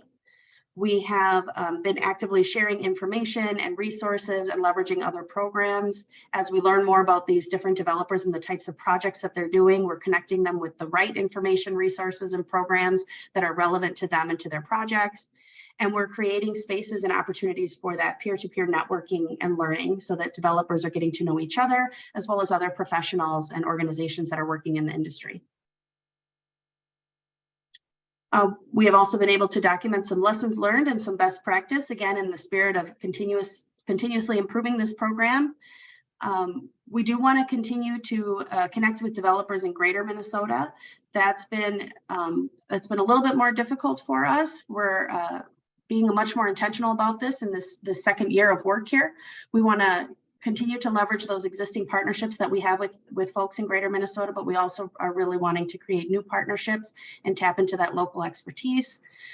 We want to be able to provide our developers with more technical assistance around property management and operations. We know in kind of the post-COVID era of rental housing, a lot of those units have suffered just a lot of difficult issues, which are then kind of made more difficult if you're new to the business. And so we want to provide a lot of resources, education, and training around that piece. We're continuing to tweak how we work with non-traditional borrowers and being flexible with our financing tools and committing to providing that technical assistance throughout the entire process. And one of the best practices is probably that we have this statewide program. Programs that have a regional focus also have some benefits because of that local knowledge and expertise. But as Warren mentioned earlier, the fact that we get to have exposure to projects all across the state, or programs or coalitions or things that are happening, it's just great to be able to transfer that knowledge between regions. Next slide. This is the final slide here. My email address is up on the screen. Please feel free to reach out if you want to learn more, if you want to connect, if you're working on a specific project and want to see if GMHF can be a collaborative partner with you. We're always excited to hear from new folks and are very happy to share some additional information. I will now turn it over to my colleague, Eric Muschler, for covering his program. Thanks, Irene, appreciate it. I always, when I listen to these regional forums, I always pick up and learn new things that are going on, and it's sort of exciting because I've got like 3 or 4 follow-up calls that I need to make to learn more about what's going on with a particular project. So it's exciting. Again, my name is Eric Mushler, and I'm the Director of Housing and Health Equity at the Greater Minnesota Housing Fund. Well, we want to identify and lift up the good work many of you are doing in the area of housing and health equity. So the Housing and Health Equity Initiative promotes connections that create and expand housing and health equity partnerships, innovation, and outcomes for people in place. Next slide. The overall sort of line of sight of the program is around engaging healthcare to advance investment and development of affordable housing as the most impactful social determinant of health. We have 5 goals related to the program, lines of work, you could call them. One is convening healthcare leaders in a learning cohort, which I'll talk about in a second. And then having a community of practice like the Emerging Developers of Color program, but a cross-sector network where healthcare, housing, and services come together in mostly virtual events to this point because it started a year and a half ago, but come together to learn about different projects and different demonstrations. We also foster a pipeline of projects, and we build this off our existing pipeline of projects and really identify these links between health and housing, but also there to promote newer projects and innovative projects. Fourth, we really want to catalyze upstream investments in social determinants of health and housing from a healthcare field. And then finally, we're learning all the time. So we're shifting policy systems and practice to improve the way that housing and health is linked and can work together. So our experience and the experience of our partners shows us that housing is health and that housing stability is medicine. So one of the exciting efforts that we have going on in the program right now is the Housing and Health Equity Fellows Program. So in 2023, we kicked off the first ever Minnesota Housing and Health Equity Learning Cohort. This is made up of 30 fellows from 6 of the top 10 healthcare systems in the state of Minnesota. The cohort is coming together 6 times this year to learn about more investment strategies and to advance affordable housing development in their communities. Each healthcare system involved has a team of cross-departmental fellows of their system to advance some specific goals around affordable housing and investment practices on the part of their institutions. In the group, we have one statewide insurance provider, Blue Cross Blue Shield of Minnesota. There's 5 other health systems, M Health Fairview, Allina, Children's Minnesota, Essentia, and Centricare. Essentia and Centricare actually serve Greater Minnesota only in different regions of the state, while the other 3 mostly serve the metro, but do have facilities in Greater Minnesota. A couple of them, 2, maybe 3, have more of a clear anchor institution focus, if you've heard that term before, but that's really focusing on some main facilities and interested in investment related to creating a healthier and working community around those facilities. Others are looking for ways to apply their knowledge around social determinants of health and housing into an integrative set of actions and investments in housing as a critical social determinant of health. The group's already expressed interest in the possibility of ways that we could approach investment in affordable housing collectively. Next slide. We also have a growing number of housing and health equity case studies from national and local sources. Some relate to permanent supportive housing, but others include a gambit of the full continuum. So things like recovery housing, a project by Avivo, or a homeless youth shelter that's at enriched service supports in Edina, 66 West Apartments. There's an ex-offender housing program, housing project, Solace Apartments in Mankato. And there's more mixed-use development with wellness centers included, or open spaces, or childcare, like Cascade Creek in Rochester. We also have a couple of projects that are working with federally qualified health clinics, and they're interested in building new facilities, but they want to build affordable housing and a mixed-use development with it. So we think those are the type of innovations that we can really advance. We want to work with you and engage healthcare partners more directly in partnership. as well as document and share roles and investment practices that achieve three things. One, safe financial returns. Two, programmatic returns. And three, learning returns that provide information back into the housing and health systems. So next slide. So what can you do now? Well, get in the network. On the website, gmhup.com, in the Housing and Health Equity Program pages, you'll find a sign-up sheet for, or a sign-up mailing list for just the Health and Housing Equity Program. You'll also see a submit a story button. So we want to hear from you, the projects that are going on that have this connection, and want to learn from you. And you don't have to submit a story on the button. You could call me as well. So just contact us so that we're aware and we can share these. Again, one of the benefits of sharing across regions in the state is really important. We also have a virtual event coming up on June 20th. In the afternoon, Building Healthy Places as a Healthcare Housing Catalyst, which brings in a couple of national folks and then Greater Minnesota Housing Fund talking about workforce housing in particular, which is a very high need around healthcare institutions right now.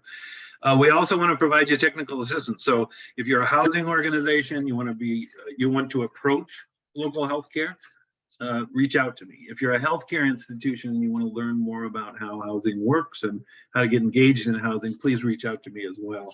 So in summary, GMHF is deeply in the housing and health equity space. Our focus is on the investment side of housing and health. And we already have active investor relationships with healthcare institutions. And we have activities in place on the ground and systems in place to expand partnership with direct healthcare involvement as it relates to housing and social determinants of health. And this last slide, just take my number, take my email address, and please reach out. So look forward to it. And now I want to turn it over to Donald for the Minnesota Housing Partnership talk. All right, thank you, Eric. Thank you, Eric. Hello, everybody, and good morning and good afternoon. Well, it is morning. My name is Donald Gaglai. I'm one of the community development managers at MHP. We have our community development department. We have our four managers. We have a few associates, and we're bringing on a few more staff right now. So MHP's community development program is kind of, what we do is we build the community through collaborative efforts. It's kind of a unique approach to building strong and effective partnerships. And that's kind of what we focus on when we're working with our beneficiaries. Minnesota Housing Partnership, or MHP, we're rooted in Minnesota, but we do work nationally, and we specialize in working with rural communities and tribal nations, and basically to strengthen their communities through our efforts. MHP advocates for equitable housing policy, conducts research to inform solutions, and delivers community development services, again, throughout the country and nationally. And I always think it's important too for us to mention the mission of MHP. And MHP's mission is to expand housing and community development opportunities for those most impacted by economic and racial disparities by leading collaborative work to promote systems change and grow equitable development capacity. So this is our community development, our second slide here, community development through technical assistance. Oh, you can go back one slide, please. Yep. And again, MHP is recognized nationwide as the premier technical assistance provider, consultant. We build capacity in the communities to attract and utilize resources to address their own challenges. We assist communities in navigating and complying with federal programs. We connect communities to resources and cultivate collaboration to turn their aspirations into action. We also emphasize assistance in rural and American Indian communities. Next slide, please. Again, I said we were rooted in Minnesota. Here's a map of some of the engagements we've had over the years. Primarily rural, meaning under 50,000, but it looks like we do have some some engagements in the metro areas. And again, when I say metro, I'm thinking Minneapolis, St. Paul, suburban areas, St. Cloud, Duluth. But again, we primarily focus on that rural group, and I believe the HUD definition for rural is 50,000 or less.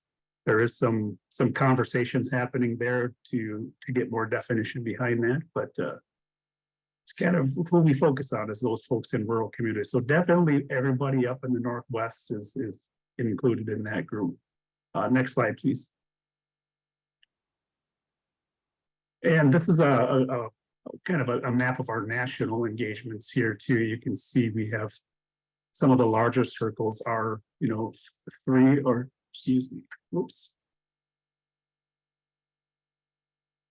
Yeah, 3 or more engagements in that area. We've done work out on the West Coast, Washington.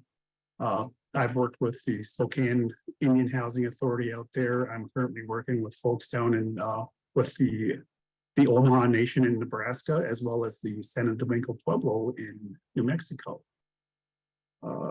Next slide.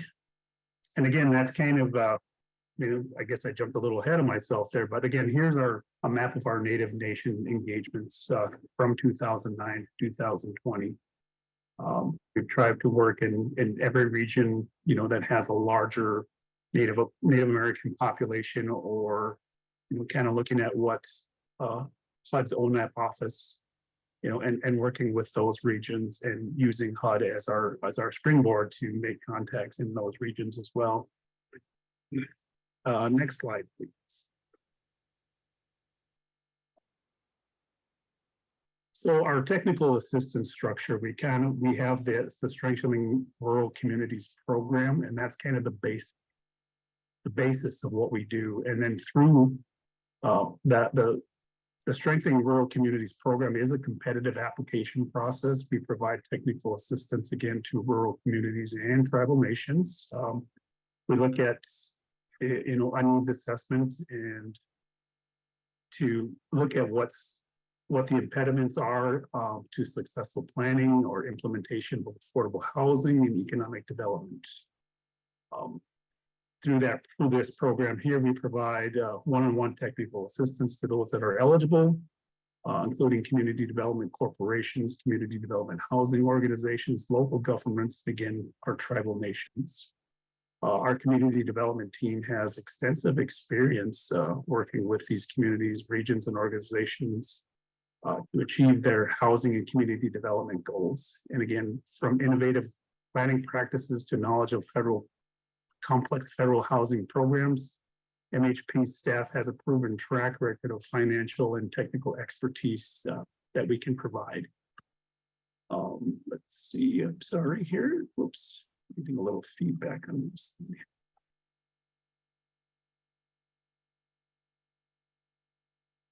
All right, and then, Warren did mention we have our Housing Institute, and we started doing the Housing Institute back in 2010, and the Housing Institute brings together our housing leaders and stakeholders in a community or region to share their experiences, learn best practices, and develop creative solutions for bringing quality affordable housing to their communities.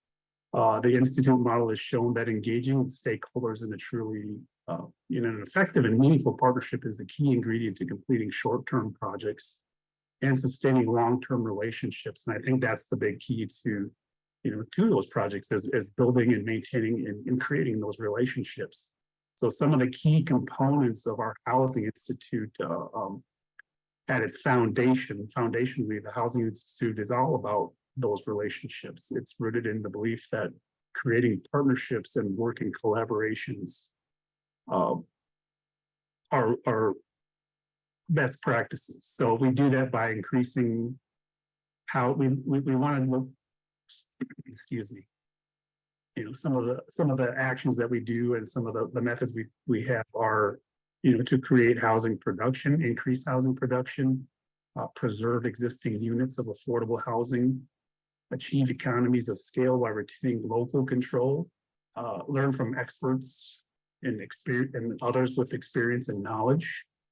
And then the act of combining resources to take on a new project or program. So again, going back into those relationships and collaborative efforts. And again, moving beyond the individual leadership, the Institute relies on the team model that capitalizes on the, again, on the experience and expertise in the community, and participants from form teams to comprised of several entities in the region, often including the city, county officials, HRA or EDA staff, as well as community members. So that's kind of it for the, an overview of our Housing Institute. We also have our Native Community Development Institute, and basically it follows the same model. We're going into the Native nations and doing the same process, convening stakeholders from across different sectors on the reservations and tribal communities to identify those projects that address the community's needs. This program is an 18-month program, as well as our Housing Institute is also 18 months. And over the 18 months, the teams participate in facilitated trainings and meet regularly to create a project plan. Past projects that we've done with communities include building a supportive housing complex, creating a center for workforce development, updating land use plans, building a deep winter greenhouse, implementing a community needs assessment, and developing partnerships to support hard to house individuals with wraparound services. So a lot of things that tie into the things that we've discussed and heard today. And finally, we have an emerging developer initiative here at Minnesota Housing Partnership. This is something we started back in 2021. We started doing a lot of research on the ground to basically look at developing a pipeline of new developers. And I think when we did the research early on, one of the things we found is that the Northwest region of Minnesota was kind of underserved when it came to housing awards. And maybe that was due to lack of applications. Maybe that was due to a lot of different things. But what we did find is there is just a lack of development and lack of developers in that area. So we reached out and wanted to kind of find those individuals that had a passion for housing or an interest in housing, or those that worked in adjacent industries. Maybe they were service workers, working to find housing for folks, or maybe they were in construction. But in any case, the goal was to increase the capacity of a group of individuals. And what we did is we went out and we started shaking some trees, talking to communities, and trying to see who those developers were in the communities in the Northwest. We had a goal of 10 to 12 individuals, and with half of those being from BIPOC populations. So when we finally got down to our cohort, we did actually have 6 of those teams that could identify as Native American or from BIPOC communities. So that was a really good showing for us, a showing for the Northwest. I'm sorry, here I lost my notes.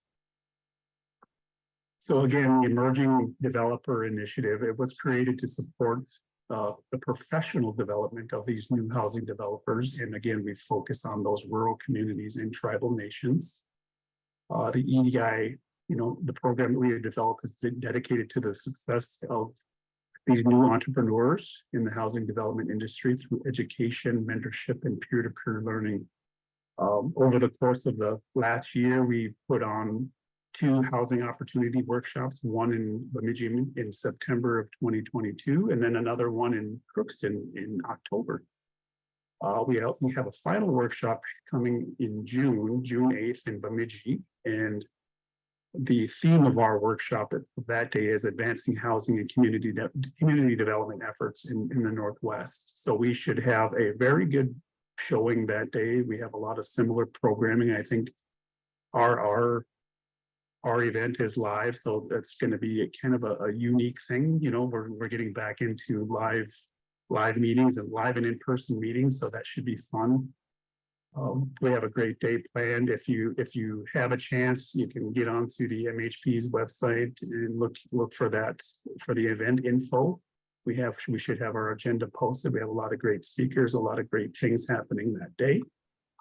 And again, my name is Donald Goggle. I don't have the current slide up, you know, that has my name on it, but you can reach out to our general MHP website or email, and you can get a hold of us or me there. Our current department director is Barbara Dolan. She's you know, very experienced and long tenured manager here at MHP. So, and Warren, I think that's it.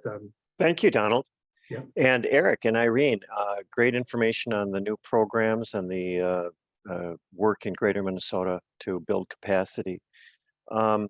We're going to move right into the breakout sessions now. So the breakout sessions function like pretty much any Zoom breakout session. You can pick a topic, and you would need to self-select. We're not going to put people in rooms unless you ask us to. If you need us to, we can. But just on your screen at the bottom of your Zoom screen, you will see a icon that says breakout rooms, and it's got kind of a tic-tac-toe icon there. Click on that, and the names of these rooms will pop up, and you can pick one and join it just by clicking the join button. I want to emphasize again that Minnesota Housing Finance Agency staff will be talking about the $1.3 billion available for both single family and multifamily housing in those two rooms. Multifamily housing and single family housing will be all about the existing and the new programs, but the new resources that are going to be available and how to access those, as well as the emerging.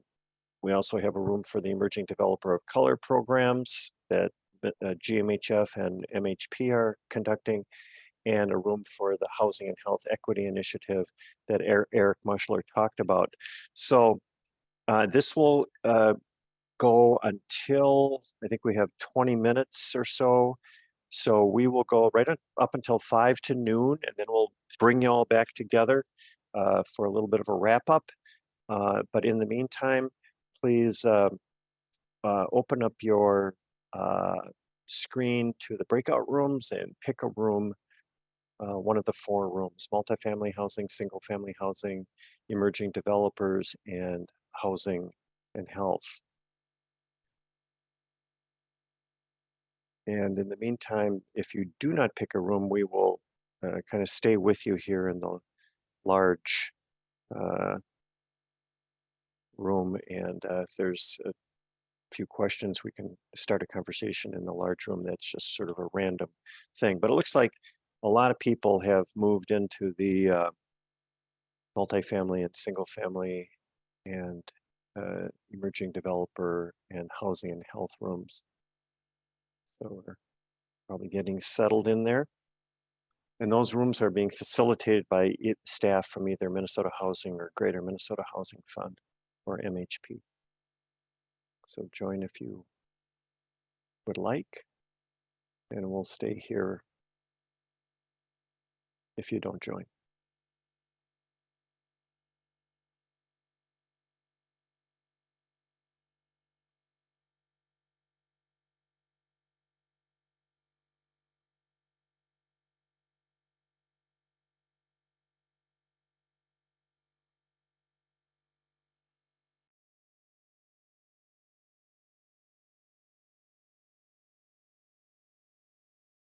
So for about 20 minutes or so, we will feel free to stay on mute and stay off screen if you want to take advantage of the time until we reconvene.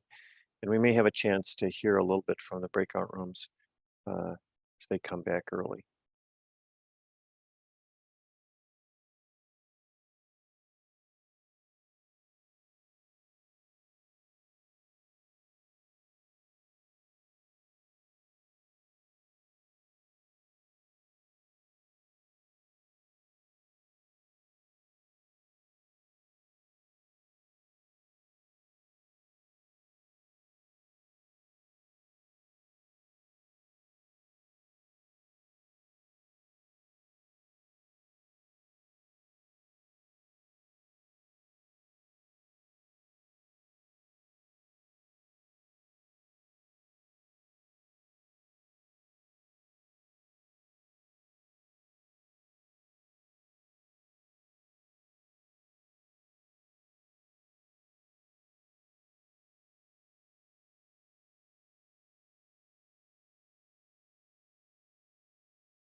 I think we will be rejoined by everybody in a minute or two, or shortly.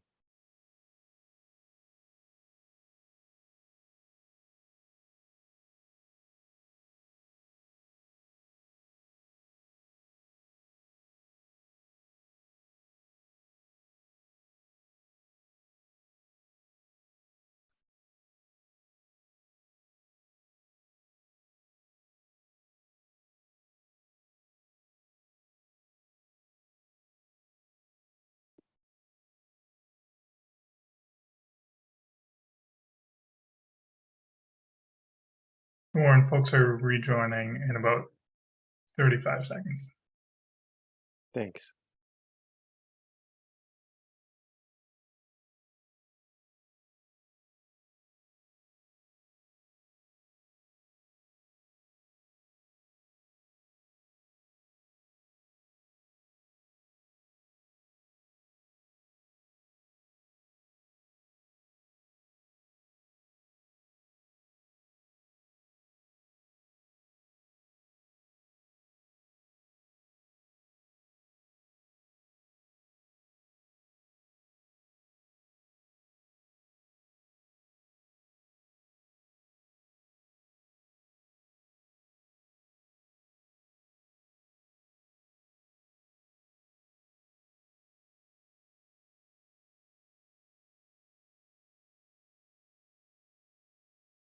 Looks like folks are back.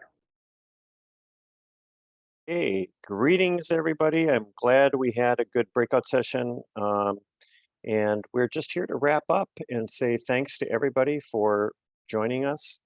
I think we just want to make a point again to say, please stay engaged. This is a real historical moment in the world of affordable housing in Minnesota. A lot of new resources, a lot of new programs. You can stay in touch and be up to date by joining and connecting with MHP Connect, excuse me, and signing up for Minnesota Housing's newsletter and convenings and announcements about various briefings and workshops. So look for that. We also want to thank our sponsors today, Headwaters Regional Development Commission, Northwest Minnesota Initiative Foundation, Minnesota Housing, Greater Minnesota Housing Fund, and MHP for their participation in helping to make this event happen today. So with that, we will adjourn right on the nose of 12 noon. And thanks everybody, and keep in touch.